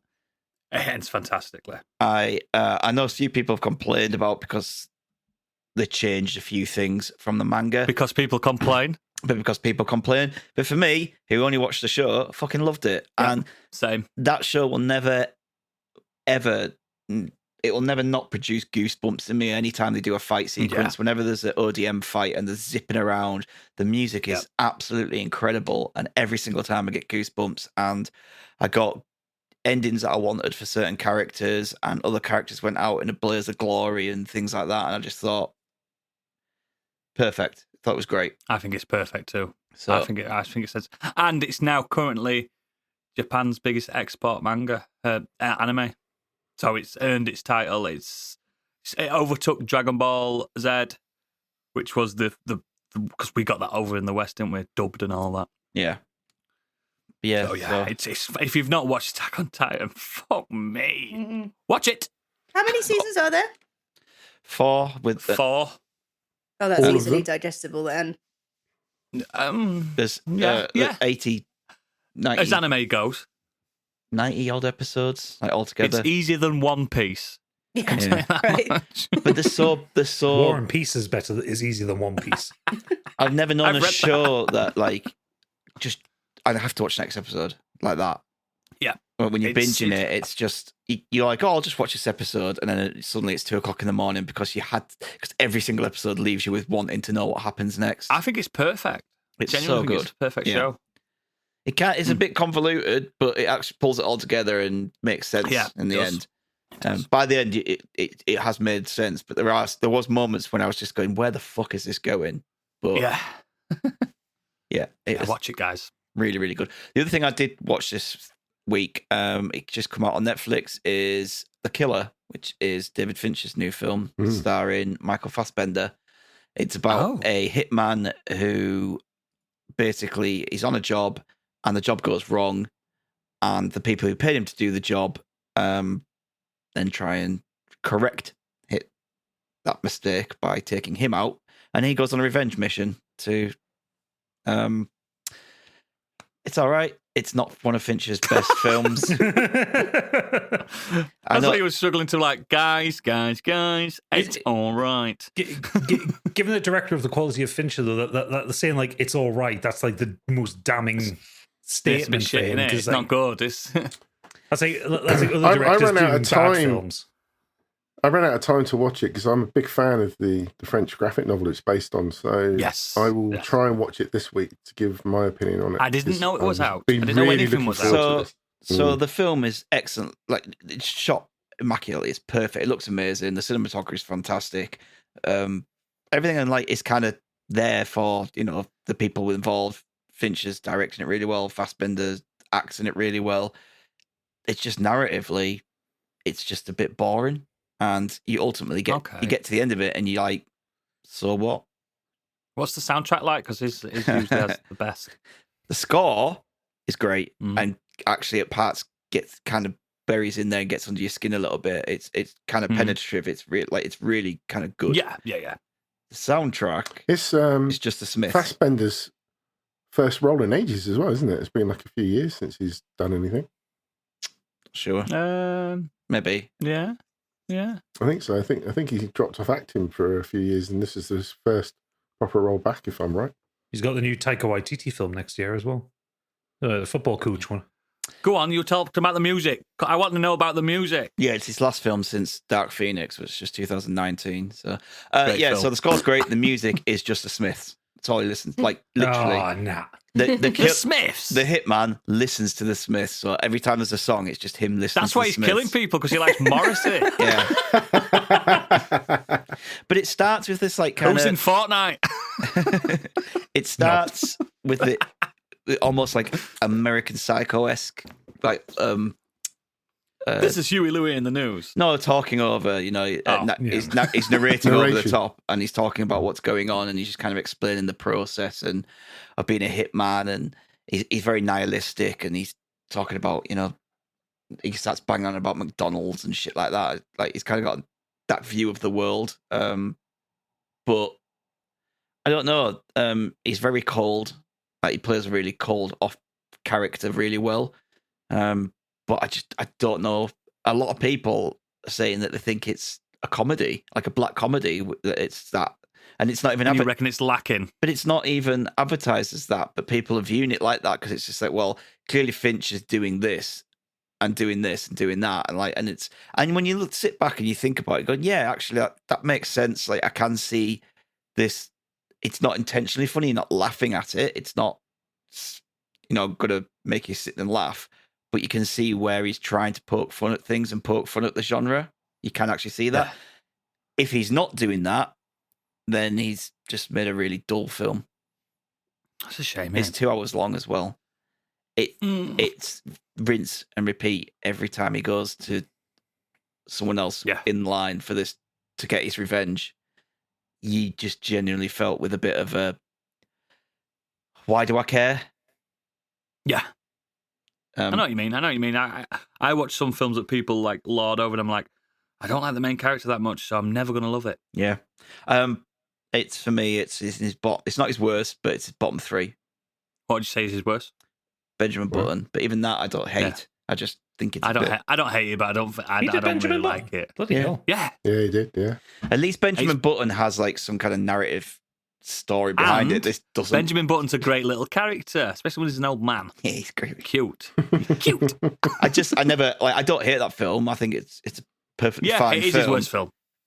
But his worst film was a 3 out of 5 for me, and a lot of directors can't say that their worst film is just even Spielberg. Yeah, so he's not doing anything wrong. It's just yeah, he didn't. What I was looking for with a Fincher film. Next time, David. Next time, pal. Next time, we got you, brother. Well made. Cool? It's just dull. Yeah, cool. Gadget, come on. Okay, so I've also been doing Japanesey things. Have you all been to Japan this week? Evidently so. We're all going for them McDonald's. We're turning Japanese. Oh, yeah. The I really Squid Burger. So, Oodles, do you remember when Returnal came out? And I said, that game has the worst title of any game ever made. Yeah, because I other day I was speaking to you on the podcast, about 4 podcasts ago. What was that game? Where you kept looping back as the astronaut? And Returnal. Comebackle. Because it's such a shite name. Yeah, Comebackle. Yeah, a terrible name. Comebackle. I'm currently playing a game which has a worse title than that. I don't believe you. Just hit Game Pass. It's bad. I am playing Like a Dragon Gaiden, the man who erased his name. Pretty shite name. That is a pretty shite name. Fuck, so it's Yakuza then? Yeah, it's Yakuza. So, made by the only studio that could make it, Ryu Ga Gotta Go. This is, I don't want to call it a sequel, it's like an interquel between Yakuza 7 Like a Dragon and the Like a Dragon Infinite Wealth that comes out in January. The Animal Crossing one? The one that has the Animal Crossing minigame, yeah. It won't be mini though, will it? If you remember Oodles, going back to Ichiban's story in Like a Dragon. I remember it well. The titling gets confusing. Well, you remember Best Boy Kiryu turns up in it. He does. He does. So Like a Dragon Gaiden, the man who erased his name, is telling the story of what happens between Yakuza 6 and when he hooks up with Ichiban. Huh. So Yakuza, at the very end of Yakuza 6, which was supposed to be the last Kiryu game, before they moved on to Ichiban to create a kind of new set of narratives, he gets into a situation where he has to fake his own death so that his adoptive daughter, Haruka, can live her life freely away from the Yakuza and protected. Yeah. So this game starts off kind of 3 years after that, where Kiryu is living as I don't want to say he's living as a monk, but he's basically living in a temple, and occasionally he's being asked to do jobs by the Daidoji faction, who are the ones looking after Haruka. Sounds very Shenmue to me. It's a little bit, yeah. But he's working under the codename Joryu, And to make sure that nobody recognizes the fourth chairman of the Tojo family, he's wearing sunglasses. No one recognizes him. That'll do it. That'll do it. He's doing a Clark Kent here. Yeah, that'll do it. So he's going out doing these kind of Yakuza-y jobs until his handler is taken by a captain of another family because the other family recognizes him as Kazuma Kiryu. Oh. And all the time they're confronting him with all this information that they have about him, and he's just sat there going, "My name is Joryu." Absolutely refusing to admit who he is. But yeah, so this game takes place in Sotenbori from Yakuza 0. So this is Ryuga Gotoku reusing their assets as they're so good at doing. As they've done the last 7 games. The last 7 games. But you know what? It's great. It's fantastic. It's wonderful playing as Kiryu again. Like, I really enjoyed Yakuza 7. But that was when they made it more like Dragon Quest, where they made it a kind of a... What is wrong with that? No, I'm not saying that's a bad thing. But they turned it into a turn-based battler with the exploration stuff. But I got into Yakuza playing, obviously, the Kiryu games, and I really like the brawler stuff, which is weird for me because I don't really like brawler games. But you're going back into kind of fighting in real time, which I really like. They've upgraded the Dragon engine again, so it looks pretty as ever. The city looks fucking gorgeous. And I'll tell you, you'll remember this mild irritation he does. Do you remember in the early Yakuza games, you'd go into a fight, and then it would appear like menacing men, and then you'd have like an animation swirl around as it gets you ready for the fight. Spinning the knives around. Yeah, and you're in this kind of semi-restricted area. No more of that. As soon as that name appears, like menacing men or mysterious men or whatever on the screen, you can punch them. Mr. Shakedown. You can punch them. So like you see a group of guys, you want to go fuck their shit up. Literally just run in. As soon as the name comes up, you can do a flying kick into them. It's great. Like, it's seamless. That speeds it up. There's also a lot more indoor areas. There's lots more places you can go within Sotenbori. They've added more shops, more places you can visit.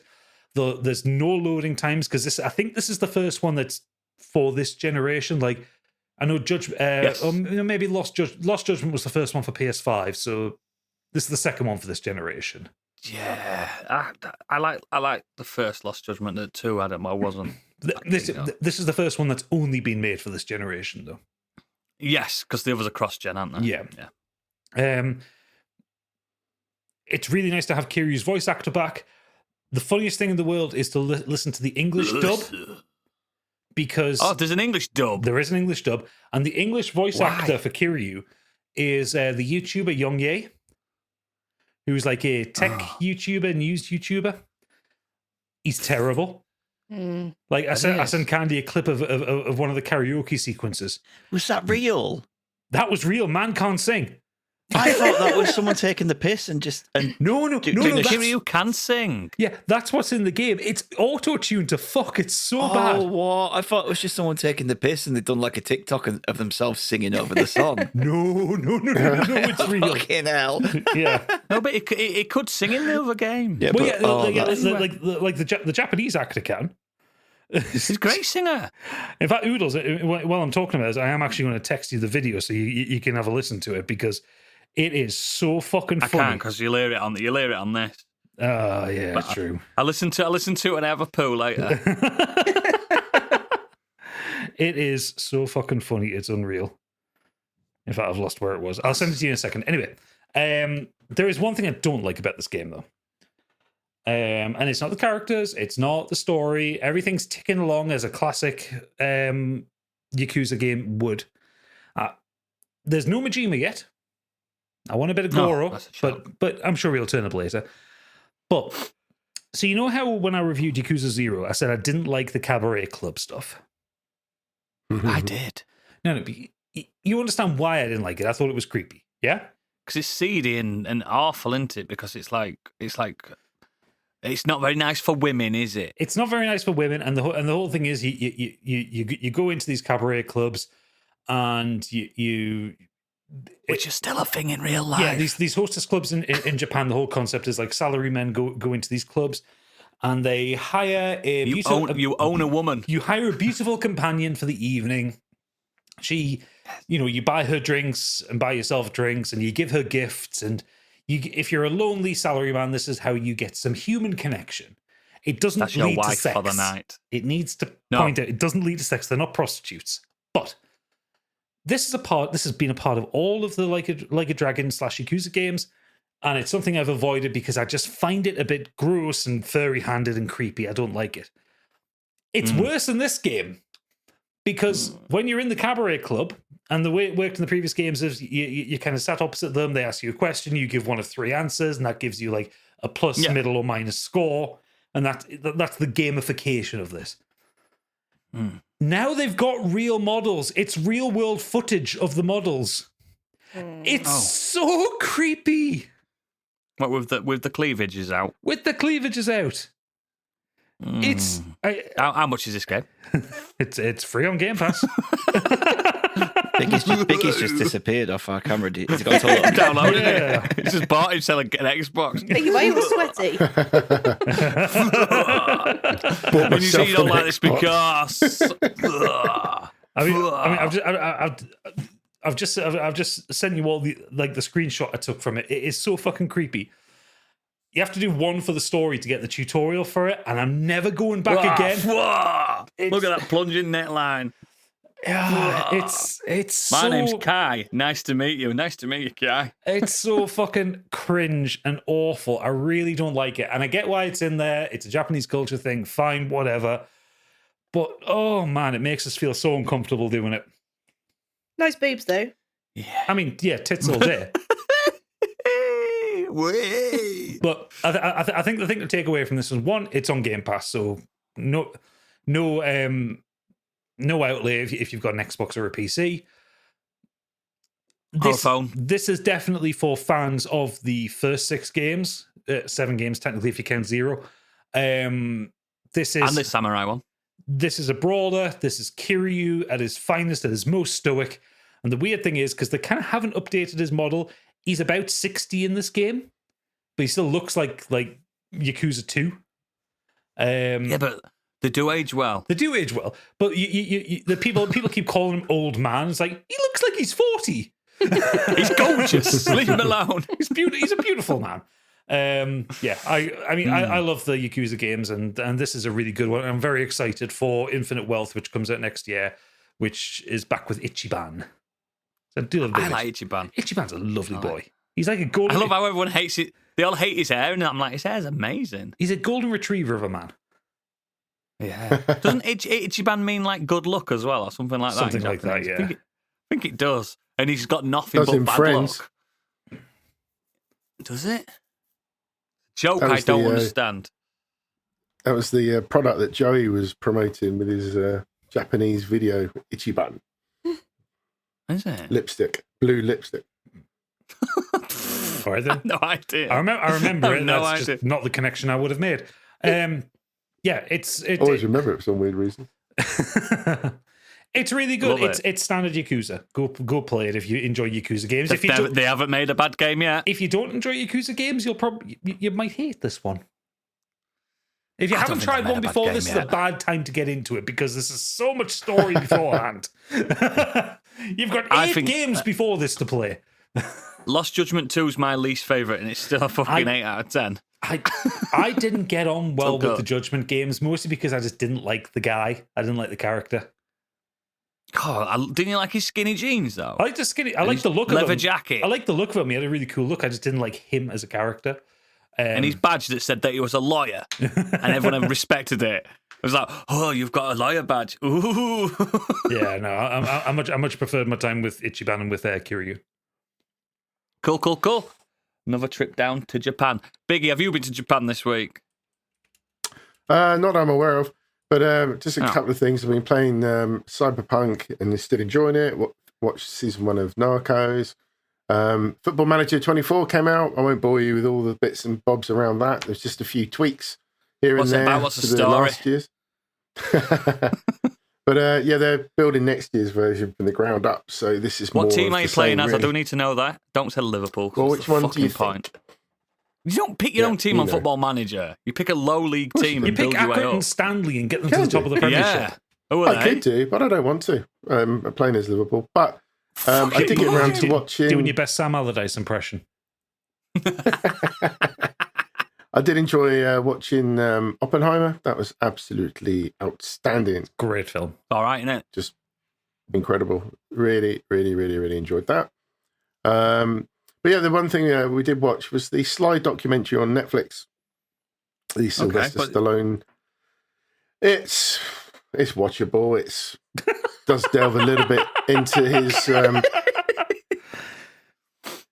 It's more of a puff piece, really. It's a weird thing. There's some. Well, he commissioned it.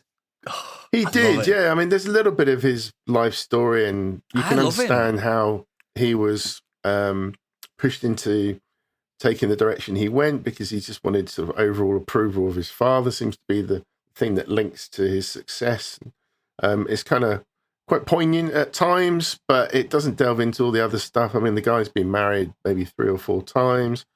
Hardly touches on the fact that unfortunately one of his son died. Sage Stallone died. Yeah, Sage died. There's a lot of stuff that just doesn't get touched upon. And it is more of about his life. I bet he mentioned his fucking Oscars though, didn't he? Yeah. People forget that he's an Oscar winner. He's going up. Arnie doesn't have one of these.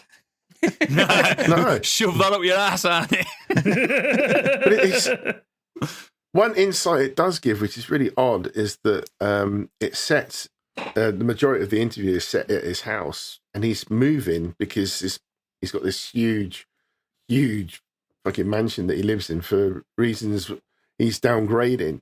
So he's packing up all this stuff in the background. He has surrounded himself with just objects of him, whether it's him as Rocky or Rambo. Obviously, he's I've noticed that with a lot of like Hollywood types. They have like statues of themselves in their own house. Busts. There's so many of Sly Stallone. He's even got the Rocky statue there. There's just so much memorabilia of his movies. It's just insane.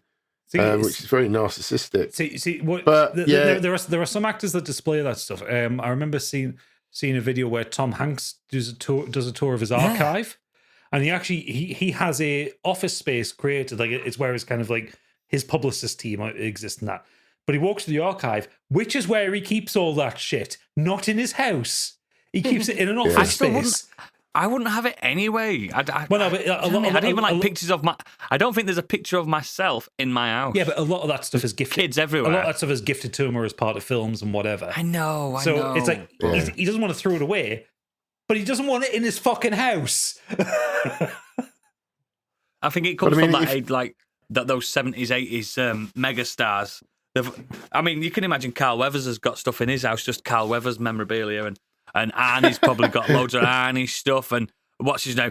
Jesse the Body Ventura. He's probably just got nothing but himself in his house. He probably lives inside a big head of himself. Probably. No, it'd be a bunker. Yeah, I mean, if you like the Arnie documentary on Netflix, you'll like this. They're very similar in their own little way, but it just doesn't. It's not a deep dive into his life. I like that Arnie made one, and then Stallone's like, I'm going to make one as well. Yeah, and even Arnie makes an appearance talking about their rivalry and stuff. You know, there's some snippets there, but let's be real, guys. Stallone's done better films than Arnie's ever done. Yeah, but Stallone also did Stop or My Mom Will Shoot. Which does get referred to. Yeah. It does get referred to in there. But yeah, it's watchable. It's fine. It's just not a deep dive into him, if you know what I mean. There's some stuff about his past, but not enough to make you go, oh. But yeah, that was it. Cool. I'm going to skip mine, and I might chat about it in the green room or next week, because we're going on too long, and mine's not as exciting as everybody else's. Have we got any feedback? We do. We have lots of feedback, actually. From the usual There suspects. we go. Good job I've skipped mine. King Hagrid has said, not done too much, but I started the new High Rollers Season 3, but only go through episode 1. It looks like it'll be a fun filler between Scorched Sheep. So High Rollers is a D&D podcast. No way. And due to my girlfriend being off work most of the week, I've been dragged into watching the new season of Big Brother. Pause for the spewing of hatred. I hadn't told everyone this, apart from you guys. I auditioned for this, didn't I? Yeah, you did. And I got through to the second round. I got through to the second round. I kept keeping you guys informed, and I never got past that bit. As the mature podcaster. Yeah. Because I remember, I think it were you, Candy, that were like, you know, you're going to go in and they're going to call you mature. I'm like, shit, yeah, I am. I'm a bit old. And I did the interview, and then I did the I did the video interview as well, and they didn't want me after that. I don't blame them. He says, I'm gripped by the hatred towards people I find infuriating, and I struggle to stop watching. Also, my girlfriend started on the Christmas films. It's going to be a long 2 months. Well, just watch Muppets Christmas Carol, and that's the best one. That is the definitive Christmas film. It is the best one. Better than Elf. Better than Elf, guys. Stop sucking Elf's dick, man. Dysentery Elf, is better but- than Elf. Oh, Elf's great, but Elf's good, but it's not Christmas Carol. It's not Muppets Christmas. Is it fuck? Polar Express. That's what everyone needs to watch. Those creepy fucking faces. Planty has said, hey, podcast pals, I hope you've had a spiffing 7 days. No. This week, I finally got Rachel to watch Dumb Money, which, after the brilliant Blackberry last week, I was super excited about. Only to find it relied too much on the viewer knowing every single detail of the true story of the GameStop debacle. Is that what that's about? Yeah, but Reddit going mental on GameStop. But by the way, listeners, you know what I'm like? I had Gadget telling me the daily goings on about that story. He needed to tell me. Yeah. So, like, I'll probably enjoy it because I know everything about that now because I had to fucking relay it to Oodles because he was interested. Yeah, you're the expert. He says it's got a great cast. A great cast can't save this from being overly winky. I said winky and conceited from the off. We've just finished the Evil Dead ahead of this week's 100 Things episode. I watched it on my old standard definition DVD, and now I'm blind. Still brilliantly gruesome and silly, but above all else, has given me the opportunity to read more about video nasties. Oh, so it means the original Evil The original Dead. Evil Dead, not the most recent one. Oh, because that was supposed to be good, the new one, isn't it, Stig? I liked it, yeah. Supposed to be good. The original Yeah, one's fucking just brutal. Yeah, it's got some good bits. Just brutal. The original one's weird. Yeah, I much prefer Evil Dead 2. I do. I had some pals around this weekend and we played some board games, specifically Zombicide, which is a super fun campaign game where each turn anything up to 50 zombies can spawn on the board. It's frantic at the best of times, but even more so when you've had a half a bottle of Clydesdale Distillery single malt. On the plus side, it meant I was able to avoid Rachel putting me through the atrocious Killer Clowns from Outer Space. Shut up. It's a great film. I'll be back next song. week with more things I've done to avoid being an adult. Does Planty know that there's a game coming out for that? I think he does. I think we've talked about it before.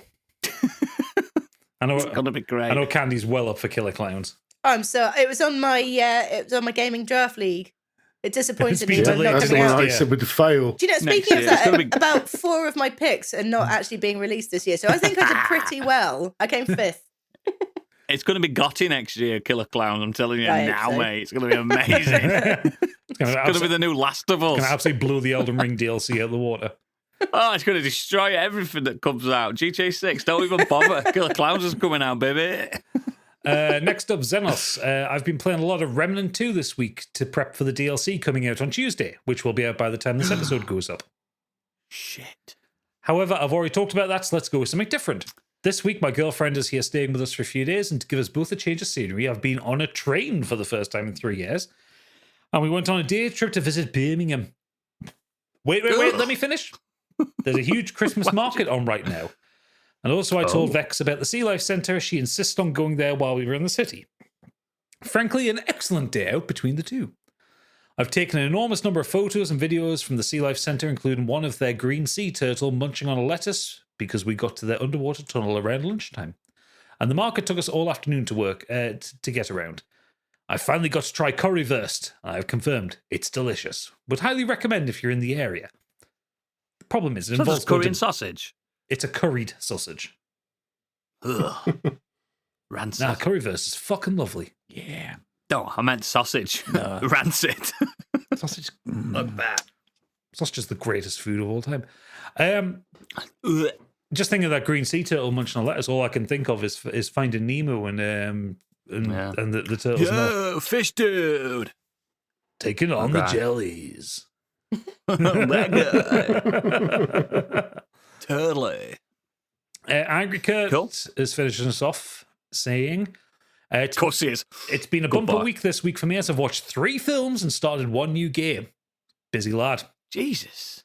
I ain't done nothing, me, mate. First up was the film The Royal Hotel at the cinema. A good thriller set in the Australian outback, which gave me big green room vibes, but not quite as good as that. Ooh. Very much worth watching, though.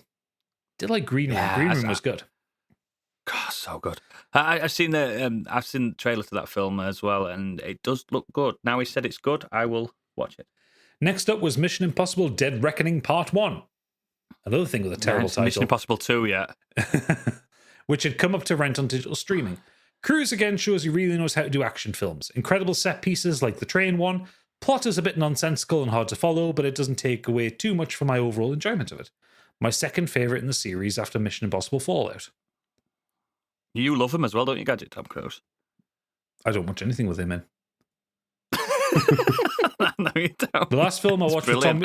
I love your stance on it. It's just a general broad stance against Scientology. The last film I watched with Tom Cruise in, and that I will watch, because it's not really his film, is Tropic Thunder. Another problematic film in the best way. But problematic for different reasons. Yeah, absolutely. Different time. It was a different time in 2008. Finally on the film front was The Killer.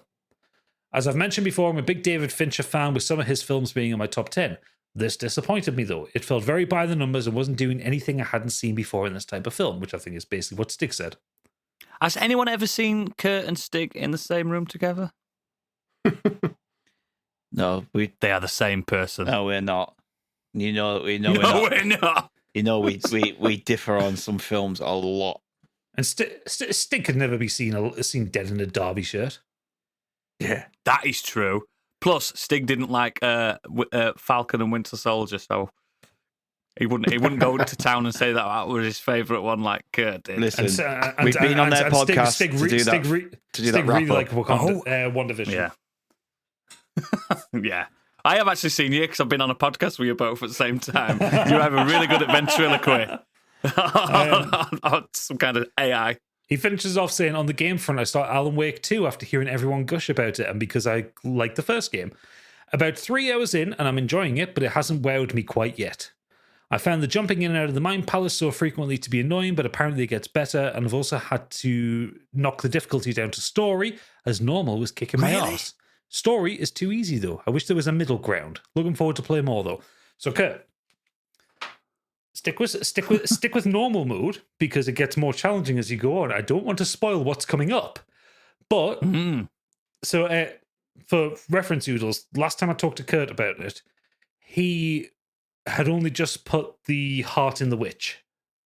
Oh God! So he's like super early on, and he hasn't got to the old gods of Asgard yet. Which have been on repeat on my Spotify. It's the greatest bit in any video game. So yeah, Kurt, keep going with it. Genuinely. Once you get past the bit you're on, because the bit that he was on as the time of recording, I did find difficult on normal mode, and I contemplated going out of story just to get through that boss fight just after the heart. Really? I found it a bit tricky because I kept getting lost. But after that, go back up to normal mode and just stick with it. Enemies are a bit bullet spongy, but it's so good. Yeah. And if it makes you feel better, Kurt, I'm playing on hardest difficulty, and I've sent a picture to Gadget today saying, I've got too many medipacks. I'm too healthy. I've got too much ammo. I think you start getting more abundance of stuff. Yeah, for me. Yeah, the early game difficulty curve is a bit strange. Yeah, it's harder at first, and I'm on hardest mode because I'm a fucking idiot and I like doing that kind of weird shit. But it's good that games allow you to do that now, isn't it? That you can just flick that up and down depending on where it is handy just to give you the optimal You can't do it experience. mid-combat, though, I bet, can you? I bet you have to do it like in a nice, relaxing scene. Oh, actually, on a slight tangent, that gave me one very funny thing about Like a Dragon Gaiden. I was stuck on a boss fight, and for some reason, the game lets you buy upgrades in the middle of a boss fight. Into it. So I bought damage upgrades and smashed the fuck out of them. I'm into it. Anyway, that's what happens in real life. That's the when feedback. You have a fight. Cool. As always, links to all our extracurricular activity are in the show notes and at modernescapism.co.uk. We recorded a Kenny Potter this week, so that's going to be coming into your ears very soon if you're a patron. You already have it. Oh, God, you already have it. And I'm sure you loved it just as much as we did. But it was a great show, and I always enjoy doing that with my two little friends over there. And again, there's so much more if you want to become a patron. to help support us when we can fly over to Japan and get to McDonald's and fly back with bellyache. But this would be the end of the show normally. It was last week, but now she's back. And I'm hoping for the most bumper edition of Candyland.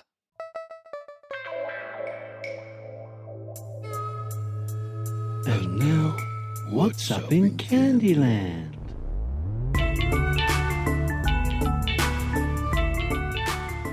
Oh, you're going to be so disappointed. It's the most. Fuck's sake, It's the stop most letting me down. unbumper. It's the most unbumper episode. But I saw a question asked on Reddit earlier, and I haven't really been able to get it out of my mind. Oh no! It's not that. It's not like a how bad does one. a baby? How is a baby born? How is a baby made? No, I know how to do that. Managed to avoid it so far. Somebody asked, if you're having a brain transplant, is it your brain that's being transplanted or your body? Now I can tell you this for sure: they've never done a brain transplant. But if they did, So what you're trying to work out is if they were to take the brain out of the body and move it to another body, yes. are you doing a Maybe brain just transplant or a say body swapped. transplant? Swapped. Yeah, but Swap brain. is that effect a brain transplant or a body transplant? Yeah. Both. Yes, Because all you're talking about there is semantics. I don't accept that as an Yes. answer. And let's also get into some. It's philosophy time, guys. Don't forget the ha and the ka, the mind and the spirit. So you take the mind. Most like Western beliefs is your brain is you. The brain is the only thing on earth that's named itself. Think of it that way. Fucking arrogant nothing else brains. has named it. I know. We are just vessels for the brain. So you take that brain out and go into another body. You're still you, but in a different body. That's how I see it. The brain is you. Your heart's not you. But- Your lungs yeah, aren't you. there's been- Your brain Yeah, I is agree with you. that. There's been episodes where people have Here we had go. transplants of organs, like hearts and stuff. Yes. Maybe not a heart, other organs. And they get that like phantom stuff where they feel like Heart residual. transplant. Yeah, like they've got memories. You can get a heart transplant, Can you? but I they're just, thought that, they're just no, I was thinking about that guy that died that had the pig heart. That's different. yeah, that didn't last. That didn't last. The thing is, Candy, what I'm saying is, your brain is everything that you are. Nothing else is. You've just got bodily functions that helps your brain stay alive. Can you go back? So Oodles, you know what we are? what? We are a pilot in a meat mecca. Yeah, we're meat mechs. Oh, You- hate that. All we are is a brain. if your brain could be sustained and alive inside a jar of fluid, Like that Walt would still be Disney's. you. Yeah, that would still be you. Your body is just your body for your brain. What were you going to say It's about as simple the as other that. organs, Candy? So when like people have had transplants, they've had like kidney transplants and heart transplants and stuff. Like they get memories and stuff from the person who. I knew that's where you were going.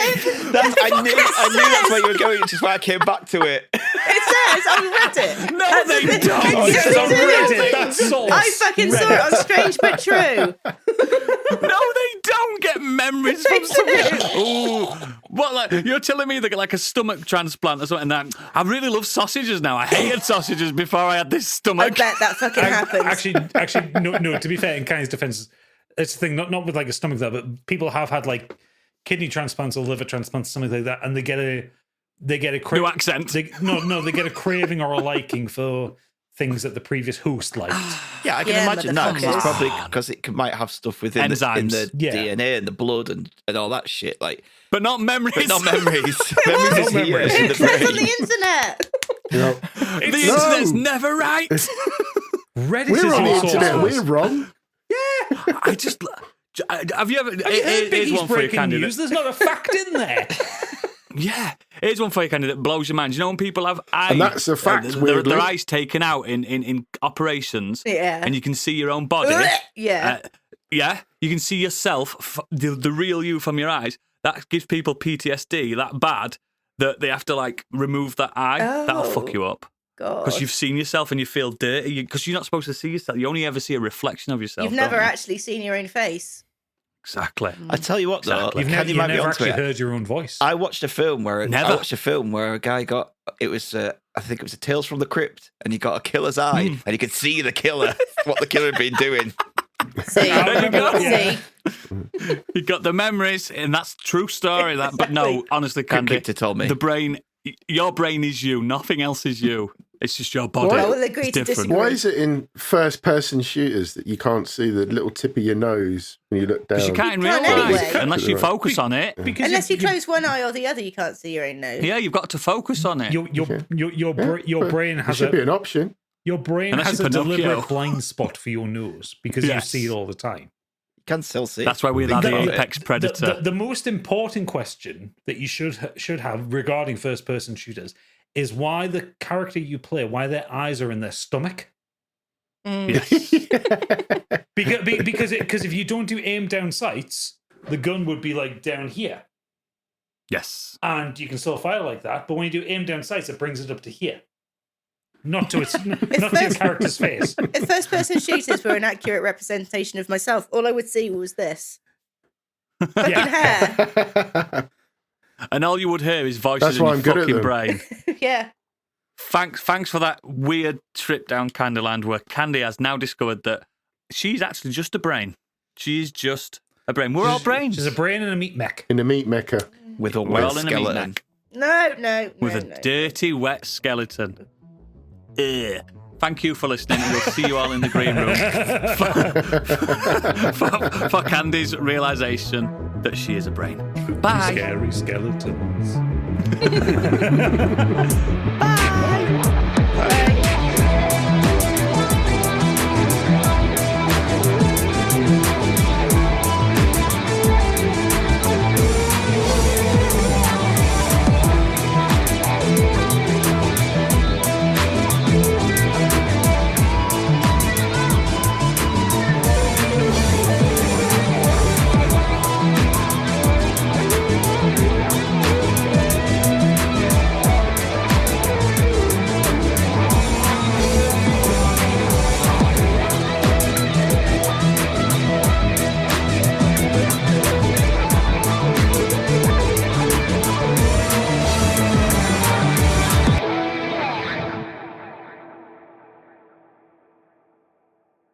Oh, Buzzing is so tired.